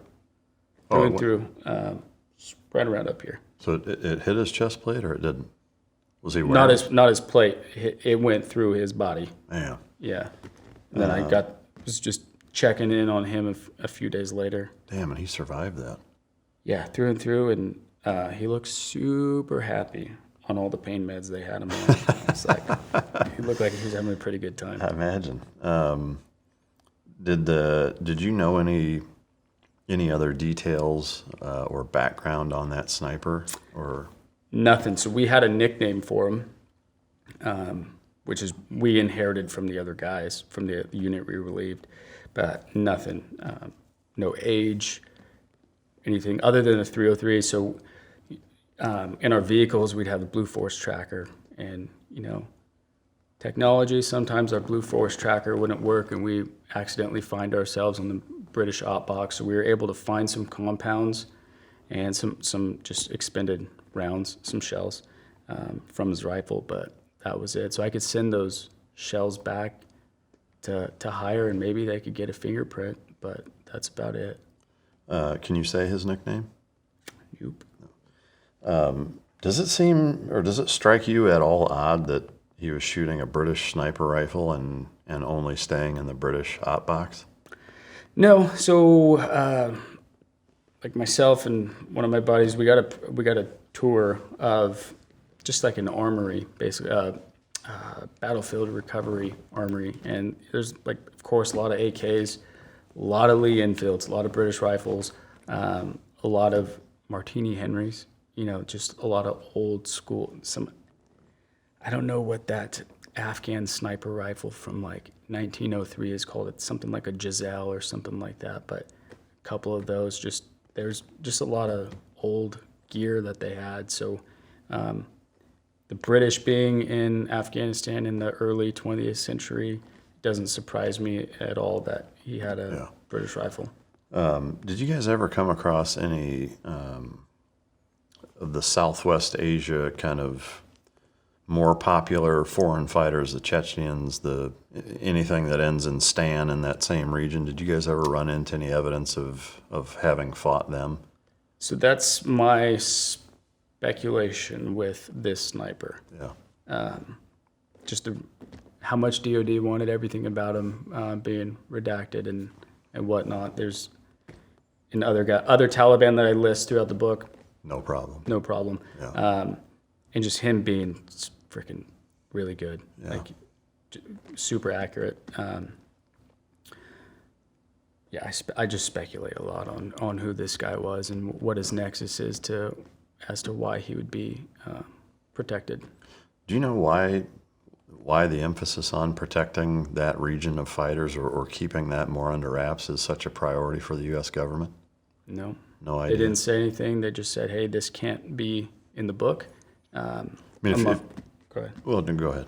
Among other things that couldn't be in there, most of which wasn't surprising. This was like the only thing that, even the operation box, which is, it's what we call it. It's not what the Taliban call it. Just what on a map, what we call this op box. They didn't even want that out there. If you can kind of do the outsider looking in, is there any rational reason why you can ascertain that the U.S. government wouldn't want that in the book? Yeah, maybe it was flipped as a source, something like that. That's the most charitable. Yeah. What's the least charitable? He got evac'd in 2021. And he's in Minnesota somewhere right now? Yeah, he's working at Home Depot. Yeah. He runs a tactical shooting center in fucking Minneapolis. Yeah. What are some of the other things that I know you can't say what was redacted, but the types of things that were redacted, can you speak to that? More stuff about the tracking devices, the trigger, the reason why we would leave to go recover, or the way we'd find new vehicles, new targets of interest, I guess, if you want to put it that way. So that, And then a little bit of our tactics. I mean, I wasn't, the book wasn't a schoolhouse on, how to do war good, but there was some, a little bit of tactics in there that they just, Didn't want. they didn't say it was classified. They said, this is just, we're going to protect this. So you guys never got the sniper. You didn't get the one-legged bomb maker. You ended up with a Purple Heart from that deployment. Yeah. What can you tell us the story of how that happened? Just getting, so the first one was in Kajaki, got just blown up, hurt, TBI, hurt my back, have a herniated disc. And then the second Purple Heart was later on outside of this patrol base. Same thing. IED getting blown up. Nobody was killed on either of those? No. So we had Marines had their backs broken. No deaths from an IED other than Doc Beecham for that deployment. But the two Purple Hearts that you received, nobody actually died on that. That's lucky. Do you know what the IEDs were after the fact? One of them, so we didn't do post-blast analysis leaving Kajaki. This was the last patrol out of Kajaki. So it was like, hey, we're gone anyway, so there's no post-blast analysis done. EOD wouldn't have been protected if they came. So anyways, nothing there. And then we're pretty sure it was a command pull IED for that one. And then the second and third time I was blown up outside of patrol base Boldak, those were both pressure plates. That was that guy's MO, was pressure plates. I think the second time I was blown up, it was like 40 pounds of HME, and then the third time was 60 pounds of HME. He would just use like cooking oil jugs as his container, and then pressure plate. Yeah. Man, that's some nasty stuff. So we got really close. It wasn't the bomb maker, but we got really close to one of his dudes that was putting the bomb in the ground. I think a PFC opened up on the guy with a 50 cal. Like almost, he still got away. It was at night. Guys skirted past some compounds, and didn't get him. But I mean, that would have been the closest we got to making any progress. So like I said, we were there for 90 days and we knew we were turning it over. So it was kind of just like, hey, go beat bodies out here for 90 days till we get, Yeah. And so on the extension, the very last night you're there, the last patrol, you got blown up. That was before the extension. Oh, I gotcha. Yeah. Okay. That's quite the parting gift, I guess. If yeah, thanks, Taliban. Yeah. I do have a note about a child that you came across that was chained. Yeah, so this was in second deployment in Kajaki. I don't know, maybe I had 2-3 weeks left. This kid had, the kids out there will work for money. So you could send them like, hey, go get me some Mountain Dew, and give them some cash. And a couple of days later, it was like an Afghan Uber Eats. Like he would actually show up with whatever you asked him for. And they could get just about anything? Yeah. That's wild, man. Yeah, so anyways, this little guy, there was a few of them, and this isn't uncommon. It was just throughout Helmand, these kids would work. You teach them English, and they could talk to you a little bit. And so anyways, he was our runner for stuff, and he had told me where an IED was, because kids are super forthcoming with intel. I mean, at a certain age, they're just kind-hearted and don't want people to get blown up at all. Told me where an IED was, and the IED was recovered, and Taliban ended up kidnapping the kid, and they shackled him from one wrist to his ankle, chained him to a wall, and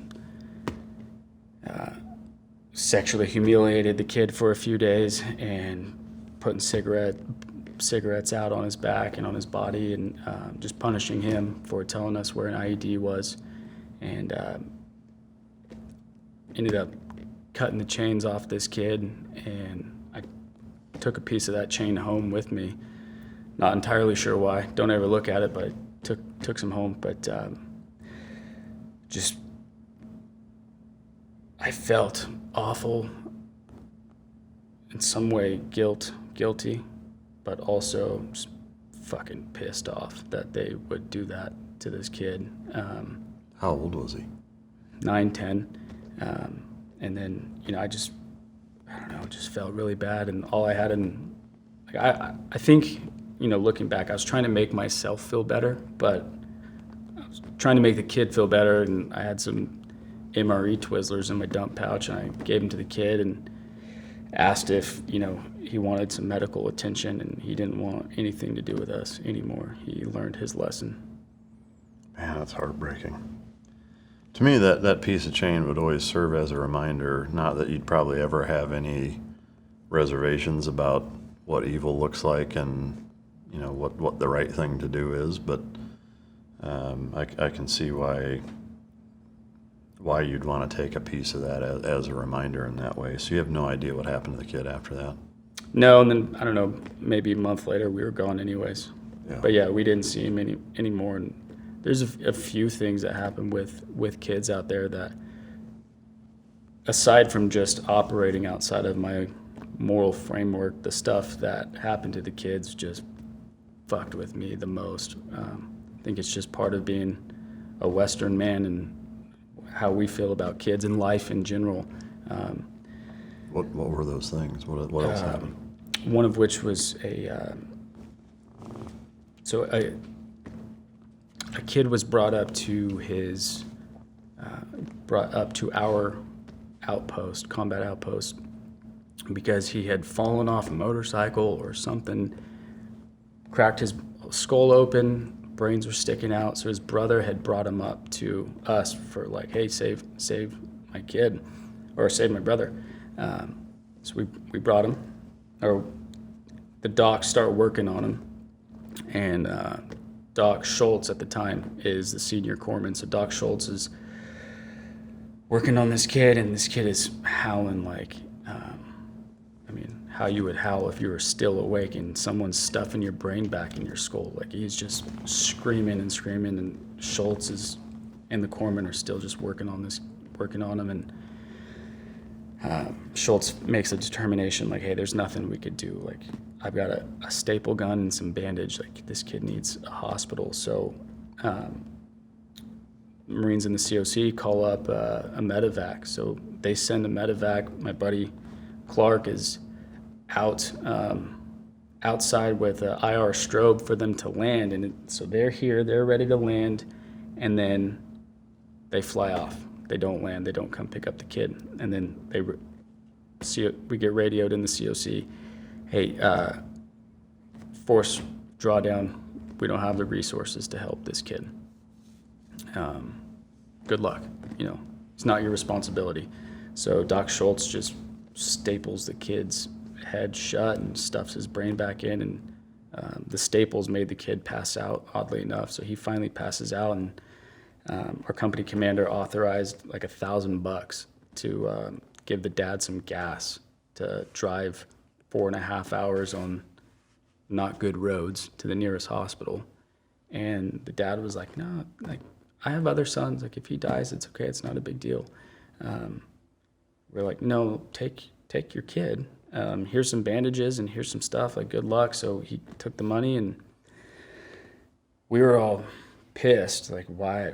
Dust Off was here, and it wasn't them that didn't choose to land. They, of course, would have picked that kid up, but just the resource out. Yeah, they said no.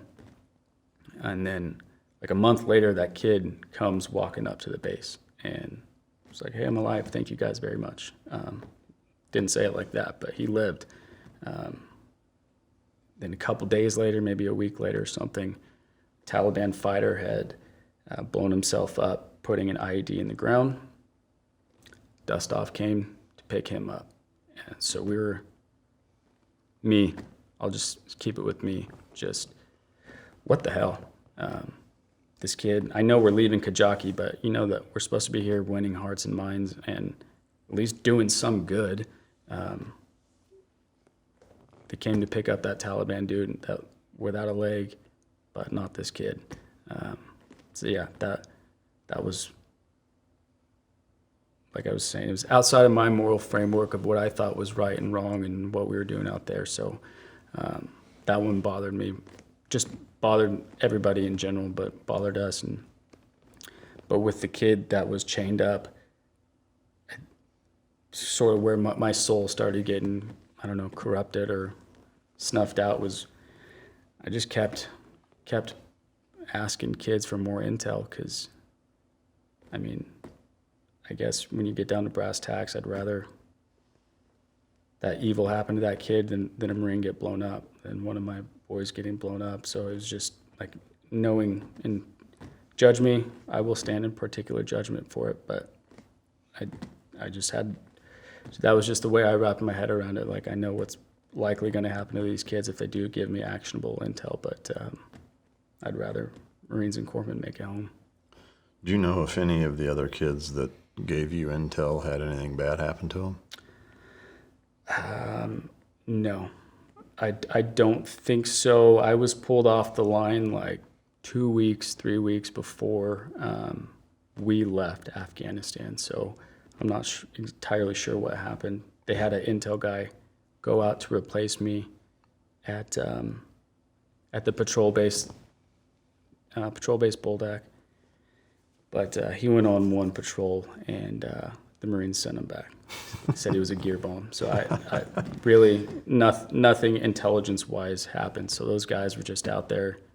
The squad out there was just like, hey, let's just get blown up and try and kill this sniper for another couple of weeks till we get to go home. Yeah, and they never got him. Either of them. Yeah. Going back to the Taliban guy that blew himself up and they picked up, do you have any idea, like, where the buck stops with who makes the call to not pick the kid up, but to pick the Taliban guy up? Like, do you know? It's got to be up at the division level. It was definitely not my company commander, definitely not the battalion commander. It was up at, I mean, these are multiple units. So the dust-off crew is an Army crew, so somebody with the authority to tell one unit not to support another was making that call. So there's probably then no way to know if it was the same guy that said no to one and yes to the other? It would have come from the same COC or the same, I don't at the division level, I'm not, Joint Operations Center maybe. Probably would have been the same guy because it super short amount of time and it was in the same exact AO, same combat outpost. Is there any way to find that out? Maybe. Yeah. Is that something that you talked with any of the other guys about and that you were kind of collectively pissed off, or was that just everybody was like, what the hell? Yeah. Just with the kid thing, it was like, we saw that dichotomy, like we're not going to allocate resources for this kid, we are for the Taliban. And the way, it was pitched to us was, he's an enemy fighter, so rules of war, we got to help out.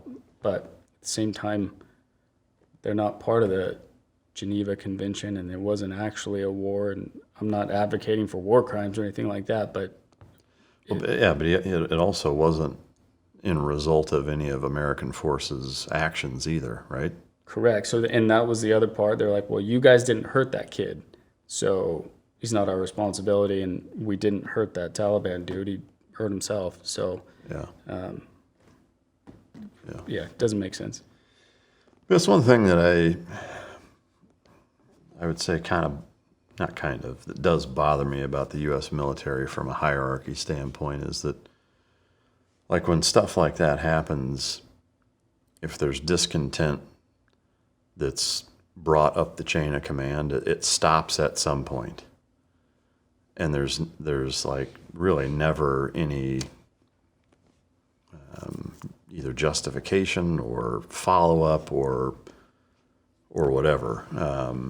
And to me, it's like you should be able to run a grievance like that up the chain and get an answer for it, not just at whatever point in the chain of command that there's the guy that says, hey, this is above my pay grade and I'm not going to take it that much further. Like, to me, that's as big of a problem as the guy who made the decision, because if something like that, if there's a bitch about it amongst the guys. That should be run up the chain. And to me, like, you should get an answer for that, in my opinion. Maybe people, I would even ask you, in that same position, maybe you think there's bigger fish to fry or whatever. But, to me, the whole point of why you're there is exactly what you're saying, is to make a difference, right? So if that's the goal and you're not doing that, why is that not better explained to the guys who are actually on the ground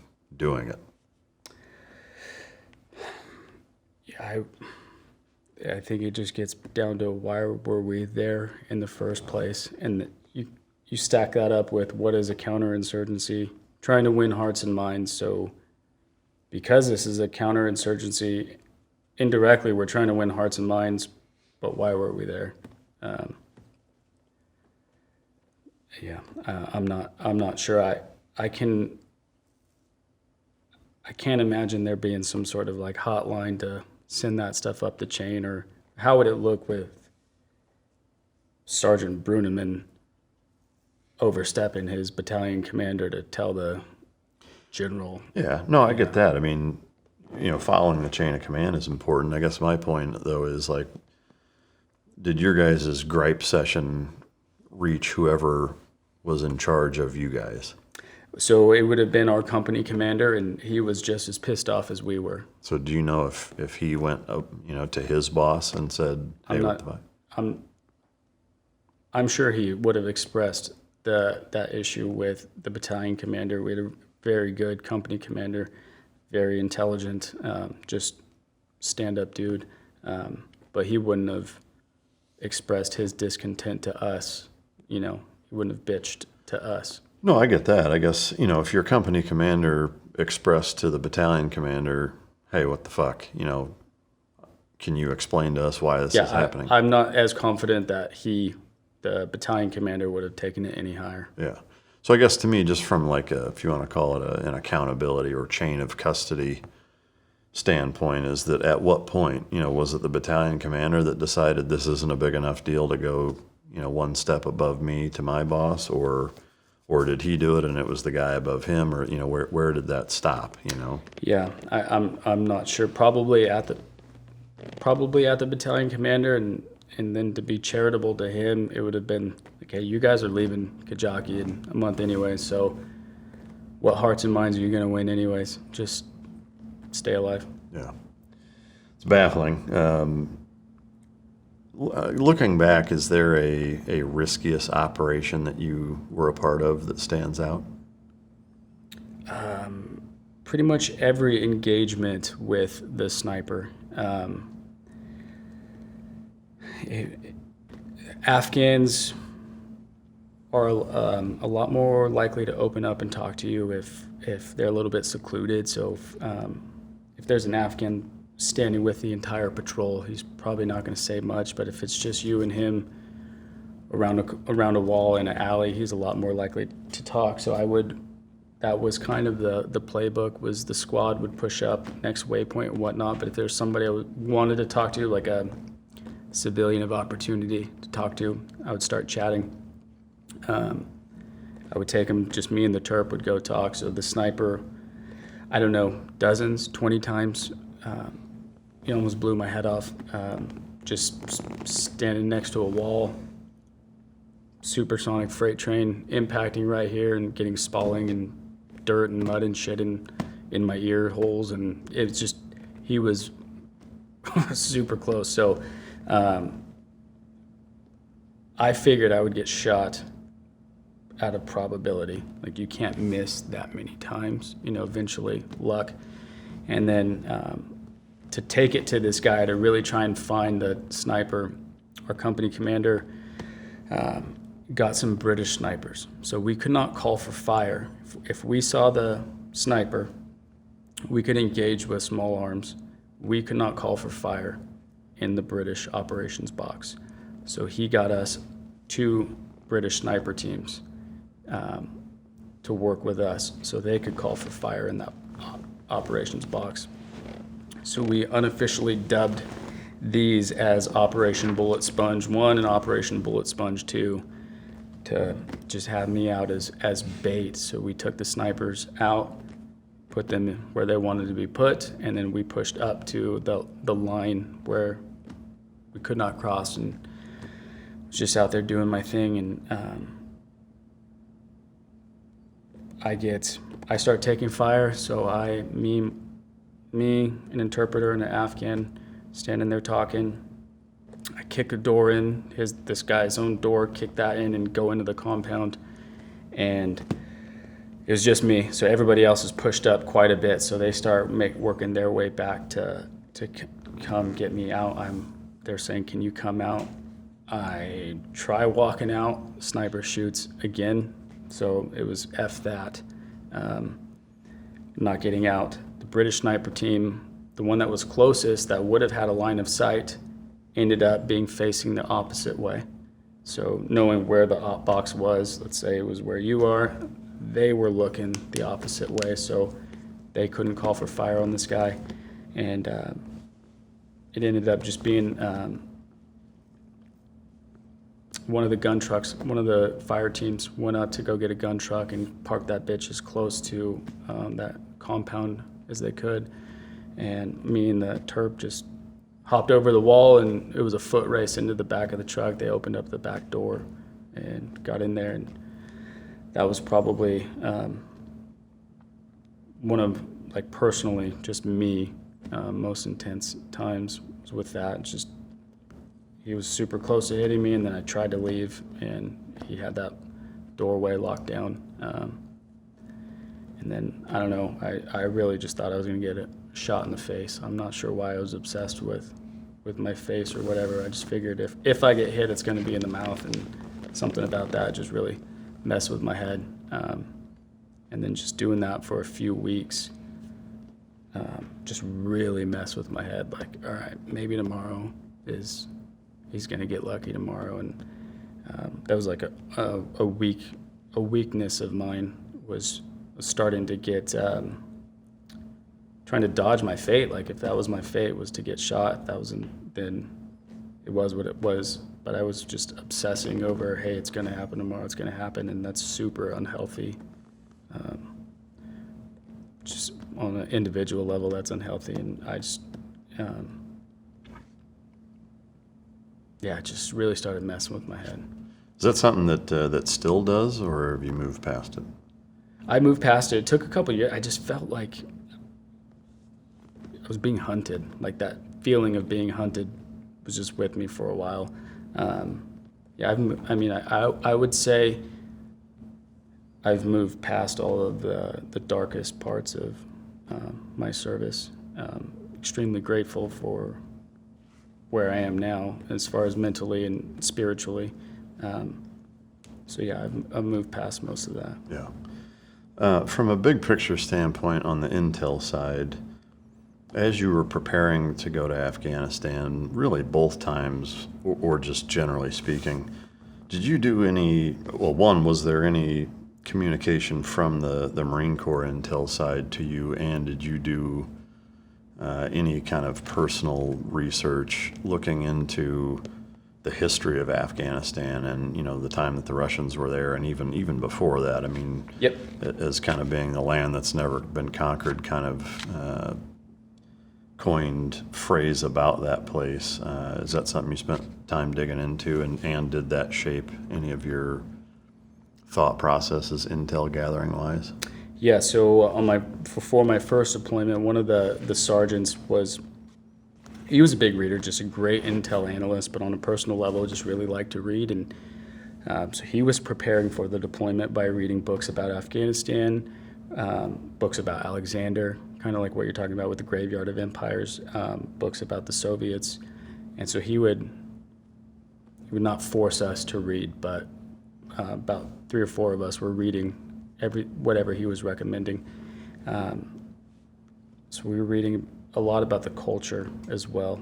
Just, I didn't really know what to think as far as like what their culture would be like. Like, when we went through boot camp and Marine combat training, and it was all like everything about Iraq, and every instructor had only been to Iraq. Very few Marines had been to Afghanistan. So it was, hey, everything you learned about Iraq, like, doesn't exactly, I don't know how true this was, but it was never shake with your left hand because it's culturally offensive to them, but that wasn't the case for Afghans. So we're reading up on Afghan culture and their honor culture, and how even if you're a stranger, they're going to be benevolent, and or their tribal infighting, and why their tribes hate each other like Native American tribes hated each other pre-1700. Reading about those, and should we partner with the Nuerzai or the Ashokzai or the Wardaks, or who's going to be more of a power broker in this part of Helmand Province? So reading that, and then on an operational level, we exchanged emails when we were in the States about a month before we deployed. We exchanged emails with the Marines that we're going to be replacing in Afghanistan. So they were over there, and they were sending us their intelligence summaries daily and sending us some of the work on the classified side. So we were kind of starting our RIP a little bit before we got there. So that was helpful as well. Yeah. It's like nothing like Nimitzi schoolhouse training. Yeah. When we're fighting our culminating exercises, fighting the country called Purple, and this is like a conventional war, and then Afghanistan was a different beast. Yeah, the exact opposite. Yeah. All right. So after that deployment, obviously you had a number of things happen between the sniper chasing you for a good majority of it, the horrible things that you saw done to kids, and just being in that environment for 500 days. Obviously, there came a point where you decided to separate from the military. Was it as that deployment wrapped up that you decided you were kind of done with what you were doing, or how did that process go, getting out? Yeah, it started in that deployment. So anybody from my first deployment would have said this guy's going to do 20 years, and I would have said the same thing.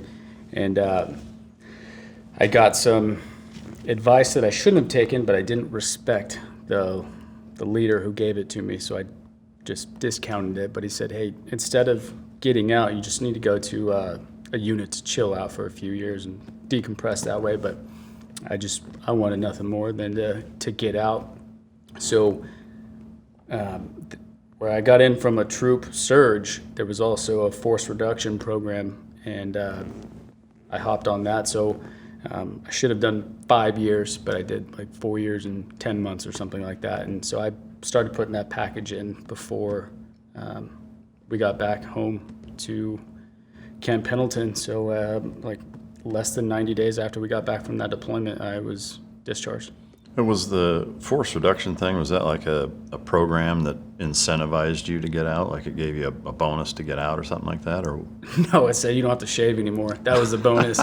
Nothing like that. So at that time also, there's a lot of penalization if you didn't pick up rank in a certain amount of time. So it was hard to promote, things like that. I had just picked up sergeant, so I was free from all that. But a lot of guys were getting forced out, and then for those who just wanted to get out, obviously, without retiring, just me being on one enlistment, they just let you out early. Yeah. So, there was at least no penalty. You could just get out whenever you want.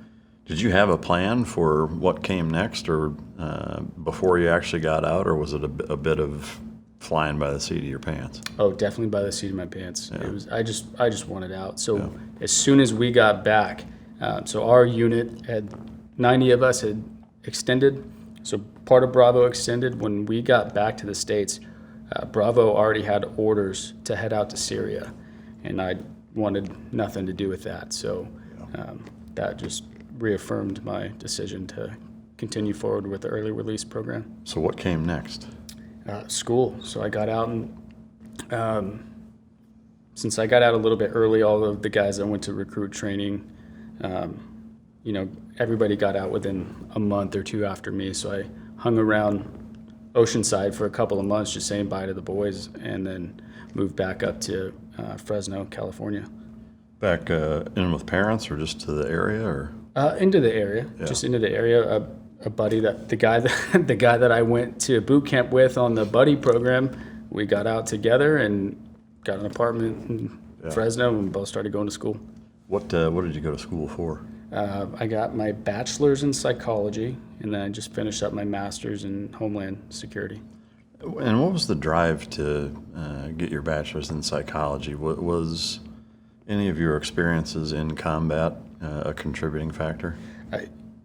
Yes, it was kind of like it was like, what's going on with me is kind of what it was. So out at Patrol Base Boldak, like I had no idea what anxiety was or PTSD or anything like that. And so there'd be some nights where I'd just be uncontrollably shaken, getting ready for tomorrow, for whatever was coming tomorrow. And me being the only intel guy, I was kind of just on my own anyways, on my own program. So I was just internalizing a lot of that stuff. So when my hands would shake or I'd start losing my breath and things like that, just from sitting there thinking, losing my breath, it's like, what's going on with me?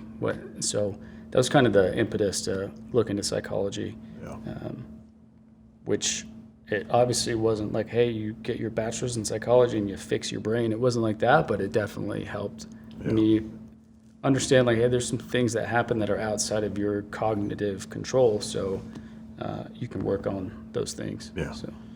Once you graduated, can you walk us through from that point until present day where the book fits in and kind of what the goal and plan and path was? Yeah, so when I was doing my undergrad, I was doing manual labor up and down the state. I was installing LED lighting for like parking lot poles, high base, things like that. So the company that I was working for they had state contracts. So I was just going up and down the state, making good money, especially at that time, especially compared to what I was making in Afghanistan. I was definitely making good money.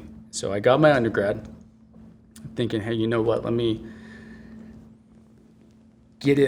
put some of the psychology to work to help somebody else. So I started working with homeless veterans, helping homeless veterans reintegrate through getting them jobs. So networking with employers that would take a flyer on a homeless veteran, and that was a significant pay cut. That was like effectively minimum wage, but I figured, hey, it's for vets. It's my my degree, and then my wife got pregnant, and it was like, okay. That's great, but... yeah, minimum wage isn't going to raise a family, so it was back to manual labor, so still doing the manual labor.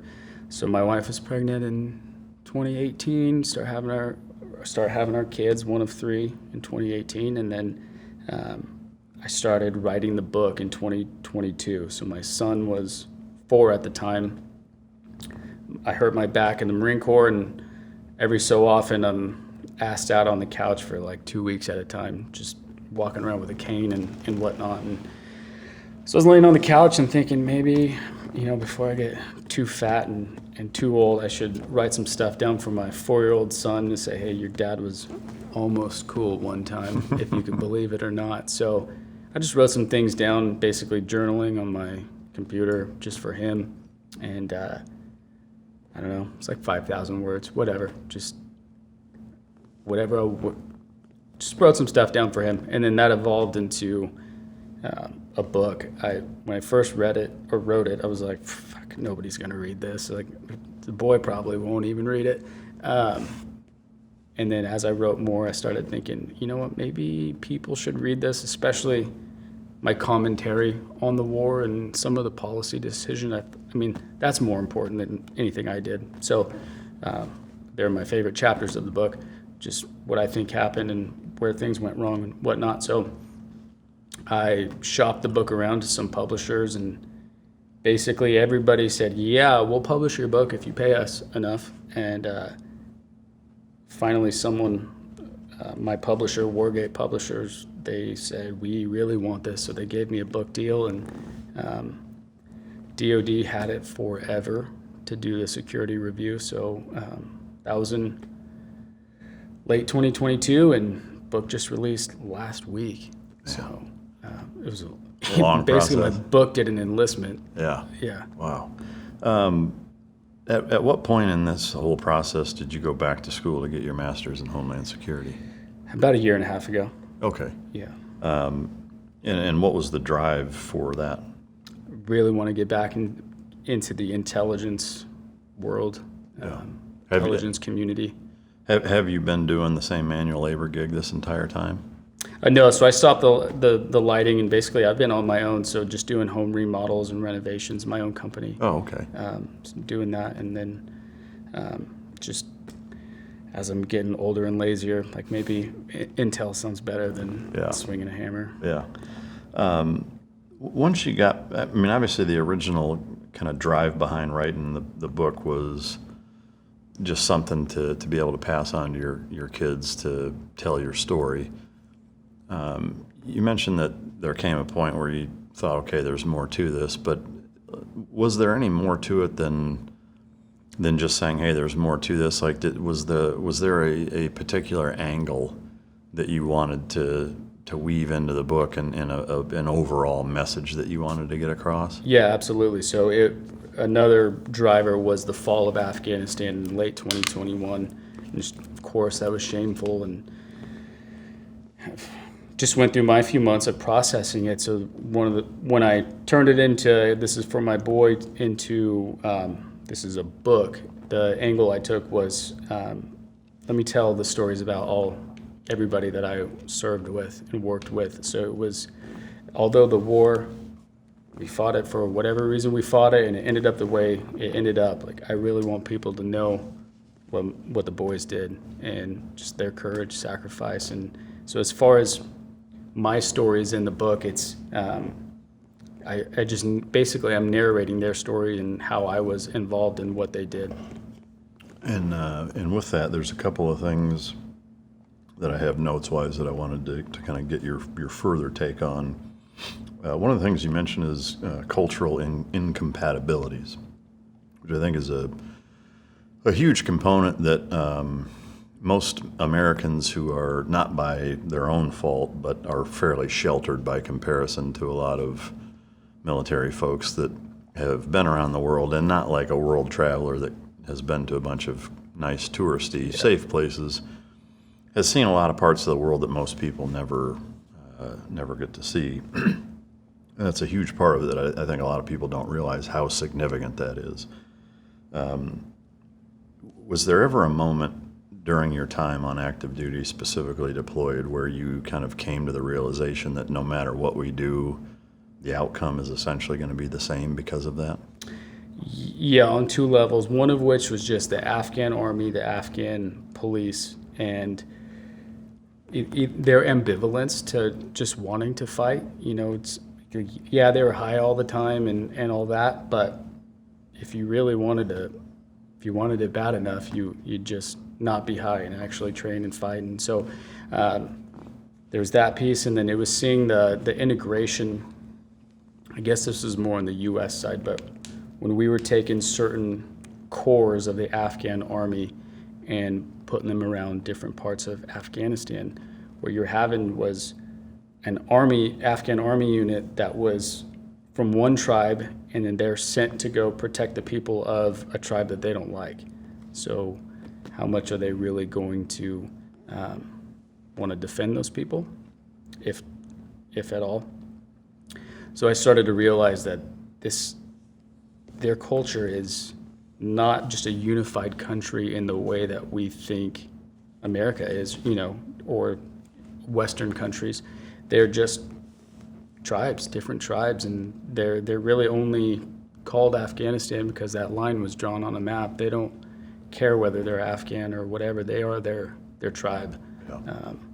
Maybe their tribe spent a couple hundred years in what now is Iran or was Afghanistan back in the day. So they're just their tribe. Yeah. And that was obviously a big failure in our policy planning part to understand that. For sure.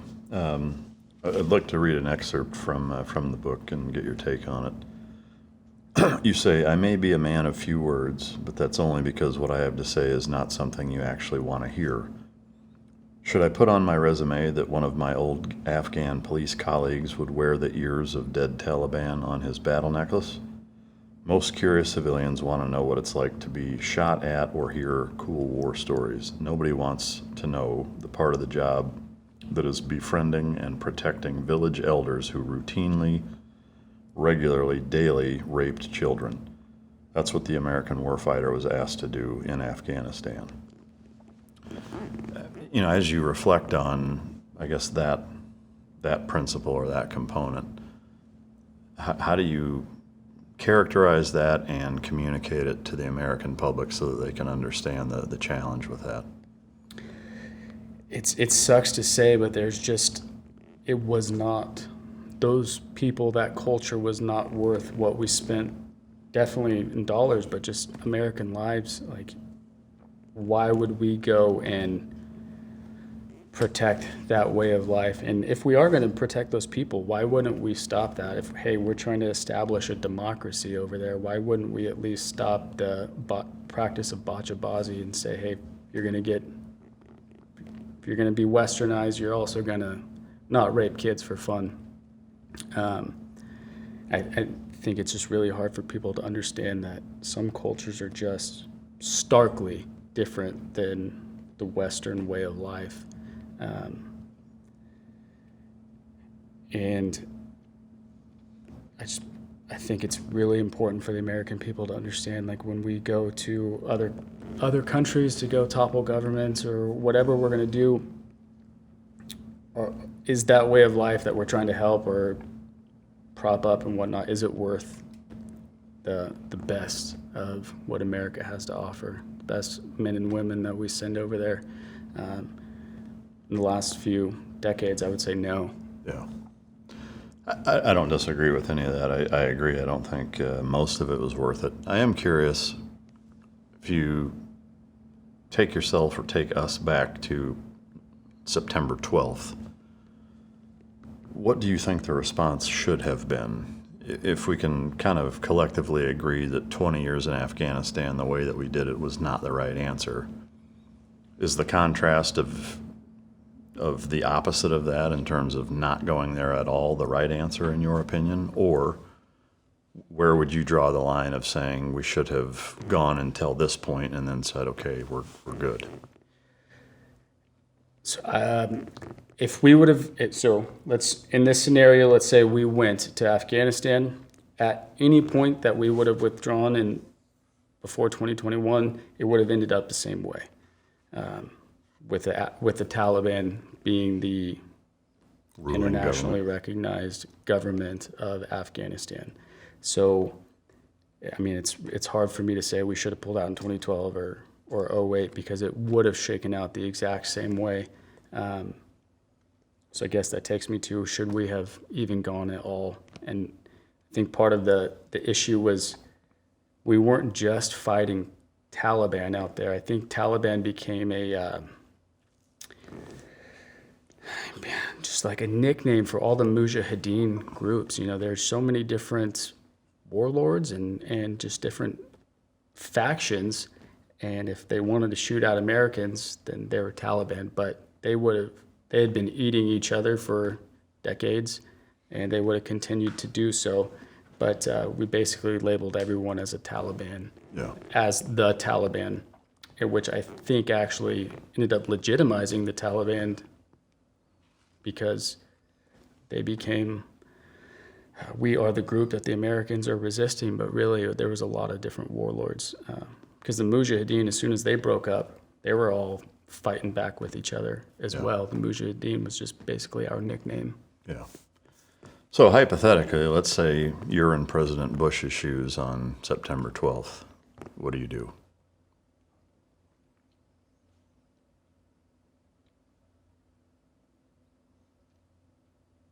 Yeah, I don't really have an answer to that. Do you think that doing nothing is the right answer? Well, that's what Reagan did with the Beirut bombing. Granted, that didn't happen on American soil, but obviously something had to have happened. If the American people think that we were just attacked by foreigners, then retribution has to happen. That's not going to, unlike with Reagan, we were over there in Beirut and the barracks was bombed and 200 and something Marines were killed, and we just absolved ourselves from the situation and left. But I think obviously Bush had to do something. I don't know that the Taliban was the right target, especially when you look into bin Laden and his family nexus, and the bin Laden family getting how billions of dollars of government contracts to rebuild Iraq, or the bin Laden family owning Iridium sat phones. Like, they were a big player. So the cavemen in Afghanistan, I don't know if killing 100,000 of them is actually going to absolve or fix the bin Laden problem. Yeah. And then especially with bin Laden leaving Afghanistan so soon, why did we stay there? Why not Pakistan, or use the petrodollar and sanction some of those other countries over there? I'm not advocating for sanctions, but I'm not so sure that going to fight the Taliban was the appropriate response. Yeah. Do you think, or I guess, would you agree with maybe the hybrid or happy medium response of saying, okay, you came here and attacked us, we've got to do something? If we can prove that it was bin Laden, which even that, there's so much speculation as to whether or not, with the overwhelming majority of the actual pilots were Saudi nationals. Obviously he was too, but he's in Afghanistan. All of his top lieutenants or whatever are in that area as well. But to say, okay, we're going to go there, just level the place and essentially warn Afghanistan as a collective and say, you guys harbored this guy, he attacked us from your property, so by default you're guilty of, guilt by association, so to speak, so we're going to punch you in the mouth back, level everything, hit the reset button, and then leave and say, if it happens again, it's going to be tenfold worse.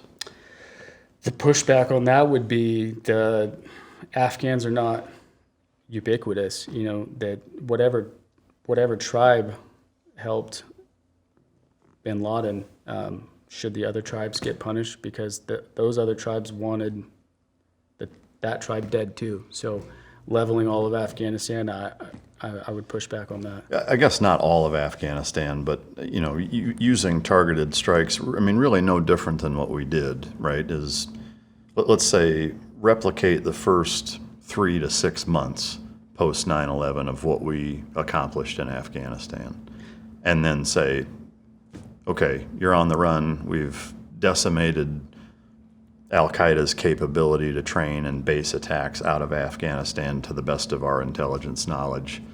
Now we're pulling out, and if you allow them to do that again, then we're coming after you as a country or as a government. It's going to be a much more full-scale attack. For sure. I think it would have been worked out differently had we, 3 to 6 months, destabilized the Taliban, Mullah Omar, and propped up a different warlord, the Northern Alliance was fighting the Taliban up until September 10th, when the commander of the Northern Alliance was killed.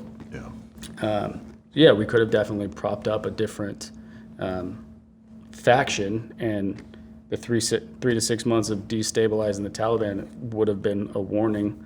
Okay, if you let other terrorists from other networks, Al-Qaeda, Hezbollah, whatever, if you let them use Afghanistan to attack the U.S., then this same fate is coming for you as well. Yeah, I agree. To me, of course, it's easy to armchair quarterback it, because I do think it is it's only fair to try to put ourselves, and I know you were in 6th grade, right, at the time when 9/11 happened. I was at SEAL Team 3 when it happened, but putting ourselves back in that mentality of what the country was feeling the day after 9/11, it's hard not to, or it's even difficult, I think, at this point to even feel that again.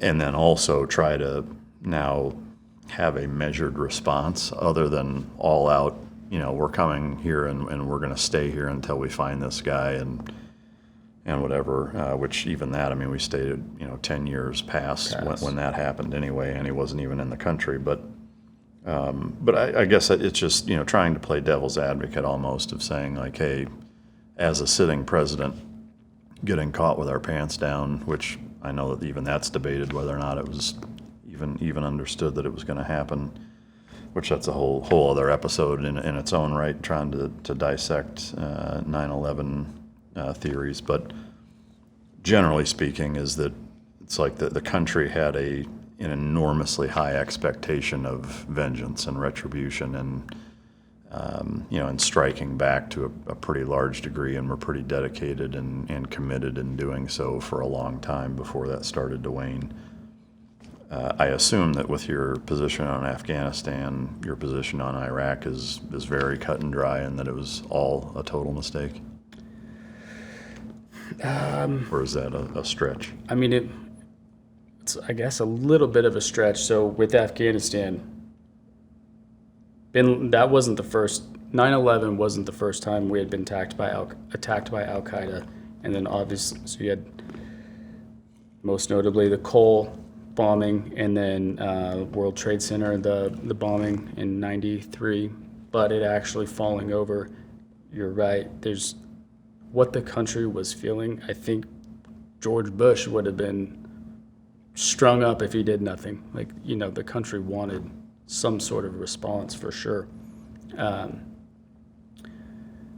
definitely understand why we went to go pursue bin Laden, but taking it on face value that he 100% planned it and all that, I'm not debating it. Just bin Laden was at fault. We got to go get him. He's in the hills of Afghanistan. Let's go. Makes sense. Iraq, I thought we were there for like oil, petrodollar dominance, which, as bad as it is, I'm okay with. I mean, the reason why we have bananas and all that stuff is because we've conquered the way of life that we have now, and a lot of other countries have paid for it. But I would rather live here than any other country, so I'm not gonna talk about how bad we are. Like, of course, I'd rather live in America and have, at the time, cheap goods. So I was okay with. I thought we were going to Iraq for oil, and capital of Baghdad was going to be Chevron, and that was good enough for me to go. What happened to the people of Iraq, Afghanistan, is where my should we have done this flag gets raised. And was it worth it for them? And then also the lives that we spent, and is Iraq or Afghanistan better off now than we would in? But I'm just armchair quarterbacking. So the prospect of going into Iraq solely because of the way that it was sold, which is Saddam has weapons of mass destruction, there is some sort of link or tie to Al Qaeda, some sort of sympathizing element, and that we're proactively striking them so that they don't strike us. You don't buy into that at all, and think that it was purely for oil? Oh, I definitely think there were Americans, and I bet most everybody and decision makers in the military thought that there was some sort of nexus to Al Qaeda or in terrorist abetting, and also weapons of mass destruction. I believed it. 6th grade, 9th grade at the time, whatever. Family believed it, that there were weapons of mass destruction. Does that in and of itself warrant, going? I'm not so sure. Just a lot of other countries have weapons of mass destruction. I guess it depends on how you quantify it. All the foreign fighters that came from, like Hezbollah coming from Iran and Pakistan, like these guys have those, at least Pakistan, they have nukes, they've got weapons of mass destruction. So I'm not sure why we never took it to them if that was the issue. If it was an Islamic country that hates America, that has powerful weapons, I'm not sure why they weren't also destabilized. Yeah, I mean, I don't know. Obviously, there's only a handful of people on the planet that could answer that question. I mean, the one thing that stands out as a difference between Pakistan and Iraq, at least to me, is that the foundation of the government in Pakistan, which you could argue, but is at least to a certain extent, at face value, has relatively warm relations with the U.S. government, whereas Saddam's regime was the polar opposite. I agree with you, though, in that does that warrant us going in? To me, it doesn't. From my perspective, even on the oil front, it doesn't, just because there's so much more oil in so many other places. That's the other thing. That I don't think it's worth it. For sure. I mean, we have so much oil here that we're not going to drill to protect birds and whatnot, but we'll go. Yeah, but we'll put American soldiers' lives on the line. Yeah, right. I mean,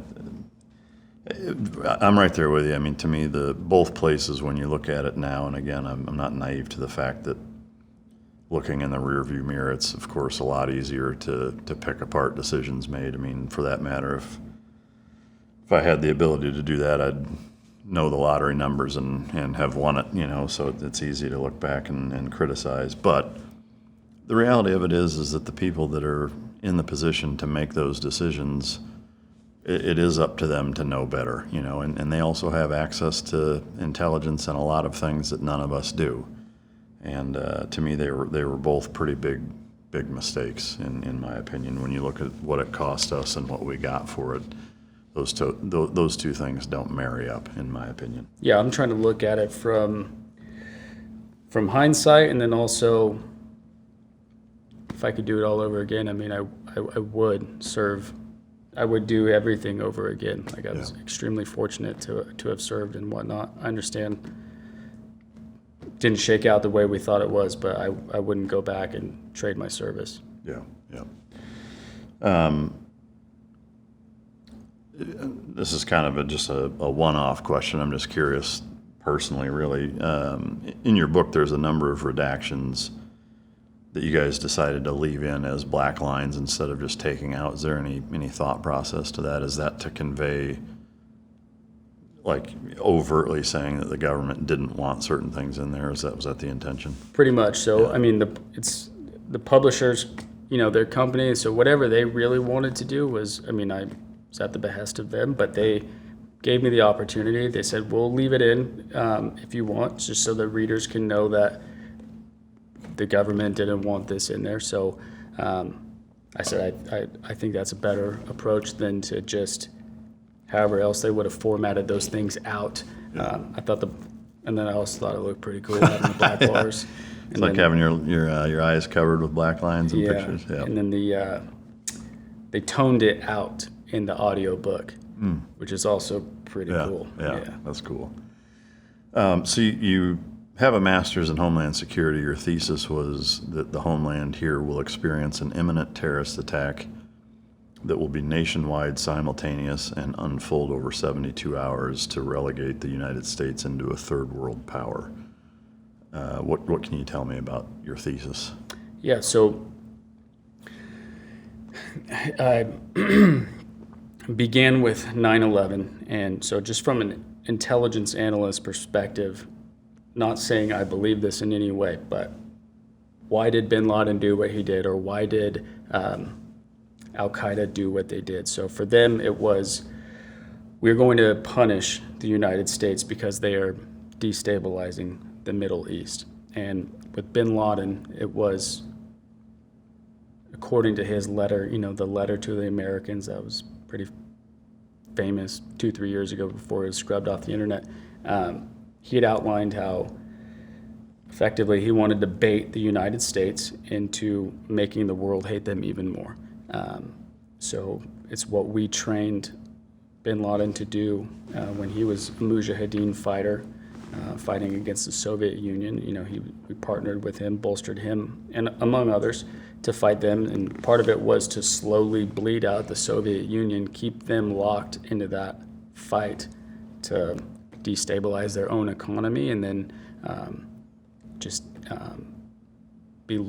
for the Soviet Union to be perceived worse by the rest of the world.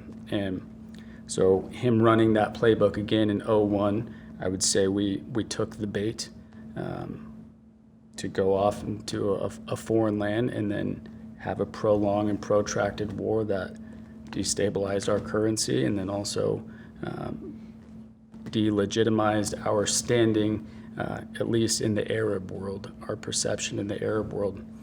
And then for 20 years of fighting over there, basically if they hated us in 2001 because of what we'd been doing for 20, 30 years, they hate us even more because of how our direct involvement in the Middle East post-2001. So taking that and then our domestic and foreign policies of importing all of the people from these nations, most notably, let's just go with Afghanistan in the evac and bringing hundreds of thousands of people over here unvetted, people that come from countries that apparently hate us for our freedoms, bringing them over here and letting them walk amongst us puts us in jeopardy for just any type of terrorist attack. But when you look at October 7th, the attack between Hamas and Israel, and you have the relatively unprecedented coordination between Shia and Sunni Muslims, so Al-Qaeda being Sunni and Hamas being Shia. Bin Laden had always wanted to unify the terrorist cells, even though they have their religious divide, saying, hey, the United States is a greater evil than our religious discontent amongst each other. So with October 7th, you saw Al-Qaeda support the training and the logistics and the supplies for Hamas being Shia. So that is where I get the unprecedented nature of an attack in the United States. So that we saw basically what it looks like when you have tactical level fighters being supplied by strategic assets of Al-Qaeda. So them coming, if we do have terrorist sympathizers who have come across the border in the last 4 years of the open border, or have come across, received amnesty, or have made their way here. Refugee status, you mean? Correct. Effectively refugees. It's not so hard to destabilize the United States in terms of our electrical grid. And in the thesis, I get into the tactics of it, but I definitely don't want to just openly put it out there. But basically all 16 sectors of our critical infrastructure run off the electrical grid, and it is extremely vulnerable to very simple attacks. So just knocking out a few power substations, which is not unheard of in the U.S. I mean, it's happened in California, happened in 2013. There was right around my neck of the woods in California, there's just some gunfire that knocked power out from San Jose for about a month. So it wouldn't be too hard to do something like that to our electrical grid. And then the other part is our military bases are basically easy and soft targets. I mean, you have a couple of guards at the checkpoints of a base, at the entry point of a base, but beyond that, I mean, just Camp Pendleton in particular, Marines aren't walking around with their rifles.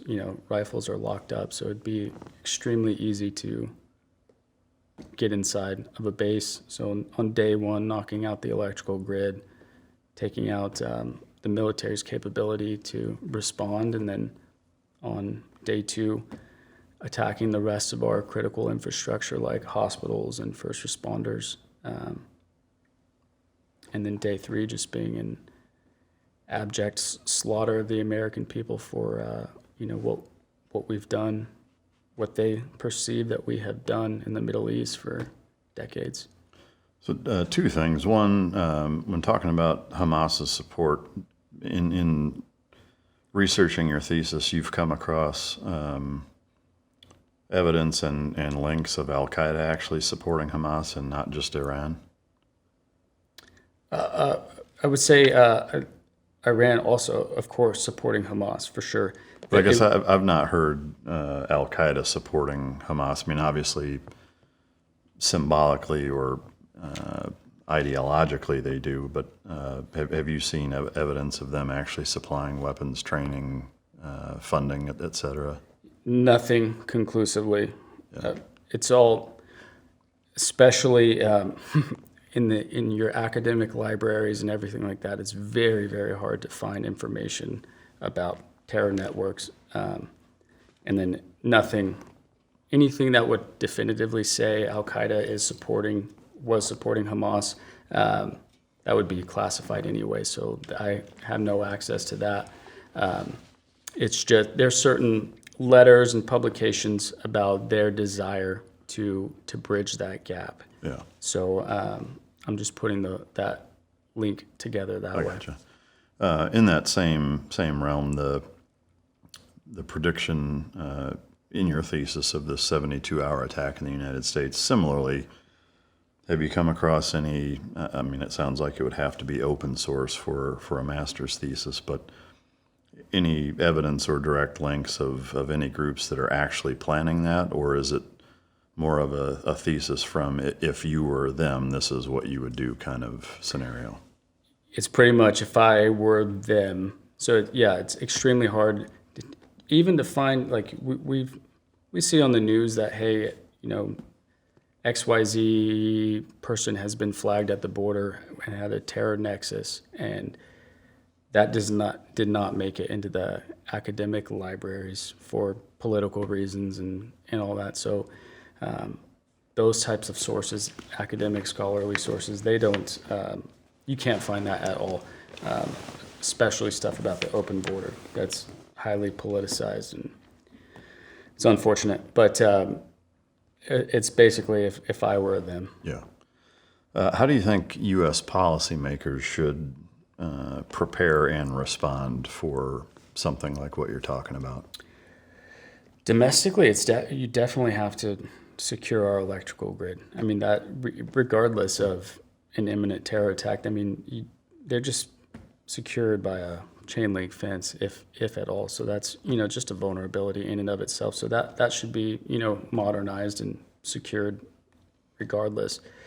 But I think we have to get down to the ugly game of saying, hey, not every culture is going to be compatible here, and at the very least need to stop immigration for a decade or 2 or 3 moratorium, and then we have every right to be selective as to what countries we think would make the American people better before we open it back up. And then how many millions of people came here unvetted, and that's part of that cultural inconsistency. Is like Afghanistan, they don't have birth certificates or anything like that, or criminal history. So how could you actually vet the criminal or terror nexus of countries that don't have that sort of infrastructure like we do?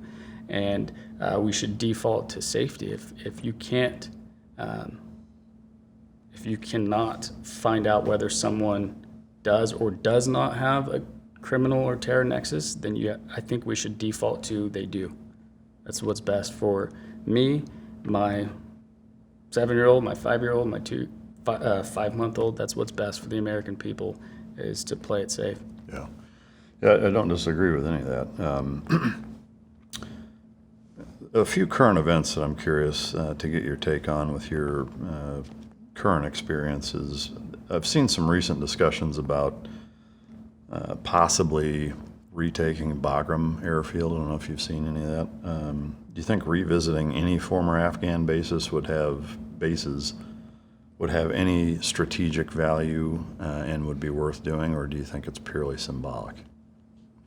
I think it would be symbolic. Does that mean we're going to restart the fight with the Taliban, or are we going to coordinate with them and start paying rent to the Taliban to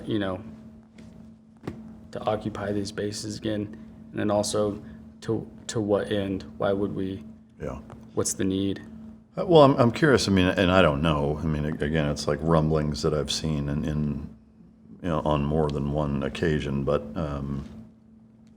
like if there was a way to go back to right before the withdrawal, where there's like 2,500 troops, and a couple different very strategic, low footprint air bases, and just the fact that, I think the Taliban and anybody in Afghanistan, opposition-wise, understood that if you mess with that, like, it's going to unleash this whole, cascade of horribleness on you, is that seemed to keep a lot of things in check.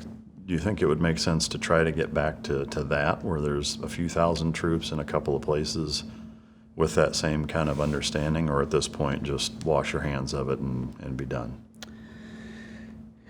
I would have to think more on what is the value of us going back, other than it being symbolic.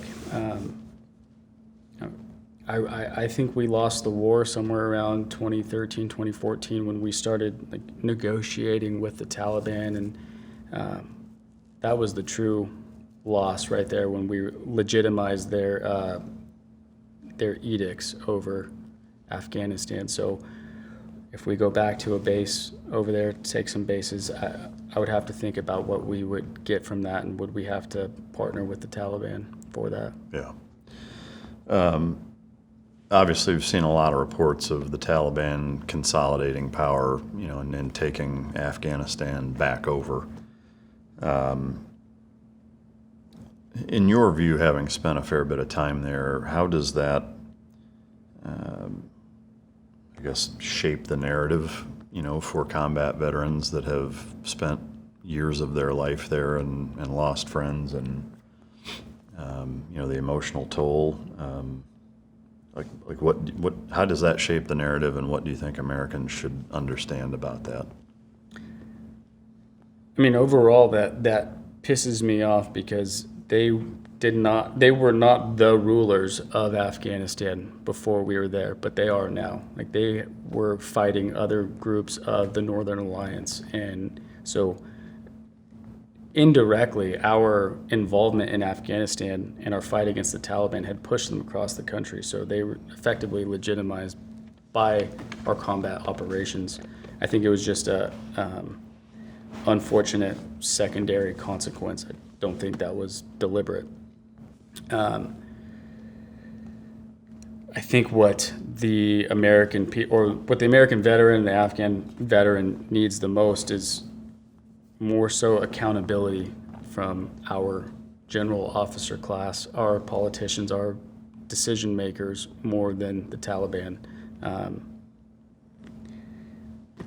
I think it would be great for our mental health if we started seeing some skulls get cracked and people being forced retirement, and I think accountability on our side is going to be more important for us, for our mental health, from everything for the last 20 years, but also just putting troops in harm's way in the next few decades. I think accountability and cleaning house here is far more important.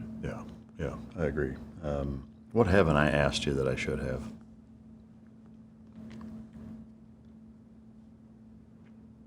I can't think of anything. I am curious where you got the title War Business for your book.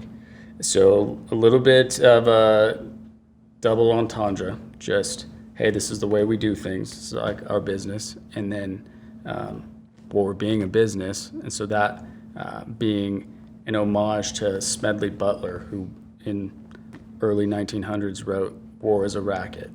And him talking about he had been an officer in the Marine Corps for like 40 years. And he said, there wasn't a single war that I went to that I didn't see American businesses out there with us. So that was part of why he wrote that. So it was an homage to a Marine with 2 Medals of Honor. And then that's, I don't know, the limit to my thinking on a good title was that. And then the subtitle being The Hired Guns of Helmand Province was a little bit of what we were doing in especially Kajaki, and we'd get a tip, and some local would come up and be like, hey, the guy in compound C23 is Taliban, and we'd go, and we'd always be in the back of our mind, is he really Taliban, or does he just owe this guy money? Like, are we just hired guns? So that's where that one came from. Yeah, I mean, that's such a prominent problem. You know, it was really bad in Iraq also. You know, it's like, it's not nearly as tribal there. Not that it's not tribal, but not the way that it is in Afghanistan, but it's almost more mafia family-like in that way. And then it's like, hey, family X is competition, and so, hey, they're working with Al-Qaeda, so if you go knock their house over, it's going to help your guys' effort, and it's not, you know, and it's like, that's a tough thing to combat for sure, you know. Yeah. How do you discredit that report? Like, you have to at least go vet it, right? Yeah, yep. Yeah. Anything else that you want to mention or bring up before we wrap it up? So we're launched the War Business Cigar, so I'm leaving some cigars with you. Oh, cool. We partnered with a company. We don't get any money for this, but it's with Deployment Cigar Company. So what they do is every cigar that you buy, they send one to either a first responder or to a troop who's deployed, to units deployed. But on the back of every single cigar that you buy, on the back of the wrapper, when you take it off, it has a QR code. Every one of them's different. It's to somebody who's been KIA. So it pulls up a small memorial page, so you can just read a little bit about them, like we should. Yeah. So on the back of the War Business cigar, it's for Doc Beecham, so it has a little bio about him. But you can get those at Deployment Cigar or not. Yeah. We don't receive money, but they like the book and they wanted to do something. The guy who owns it, has like 100 kids, all of which have served or are still serving. Good Catholic man, doing a lot of breeding. Yeah. But so I'm just going to leave a few with you, and you can give them out or whatever. Awesome, thank you.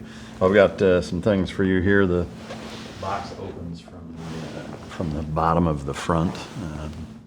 Just a coin to commemorate your time on the show, as well as what's in the box. Not that you come across as a shit kicker wearing kind of guy, but just in case. Again, it's the bottom of the front. It's got a little lip that just lift straight up. Gotcha. You didn't write it in crayon, so it's hard for me to understand instructions. This is awesome. Yeah, so the cursory mic drop belt buckle. So hopefully you can put it to good use, or let your kids play with it and smack each other with it. You know, whatever works. But thank you very much. I appreciate. Yeah, thank you for coming, man. The gifts. Yeah, I really appreciate you taking the time and sharing your story. You know, again, just to kind of recap, that part of Afghanistan has so much history to it, not just in America's involvement, but, you know, for millennia, frankly. But and I think, you know, from the intel side, it's been for me fascinating to hear some of the things that were going on behind the scenes from an intelligence standpoint, and what the mission was, because oftentimes, you know, even soft guys that are sitting in that chair that were in that same region, you know, just kind of showed up and did what they were told to do and went on raids and didn't have a ton of context to add as a backdrop to the why behind, you know, what was going on there. So, I appreciate you taking the time to tell your story. Thank you. Yeah. For the listener / viewer, I hope you enjoyed it. War Business, go check it out. Lots of fascinating stories that weren't discussed on the show are in that book, so I encourage you to check it out. If you didn't enjoy it, you can choke yourself. And until next time, this is Mic Drop.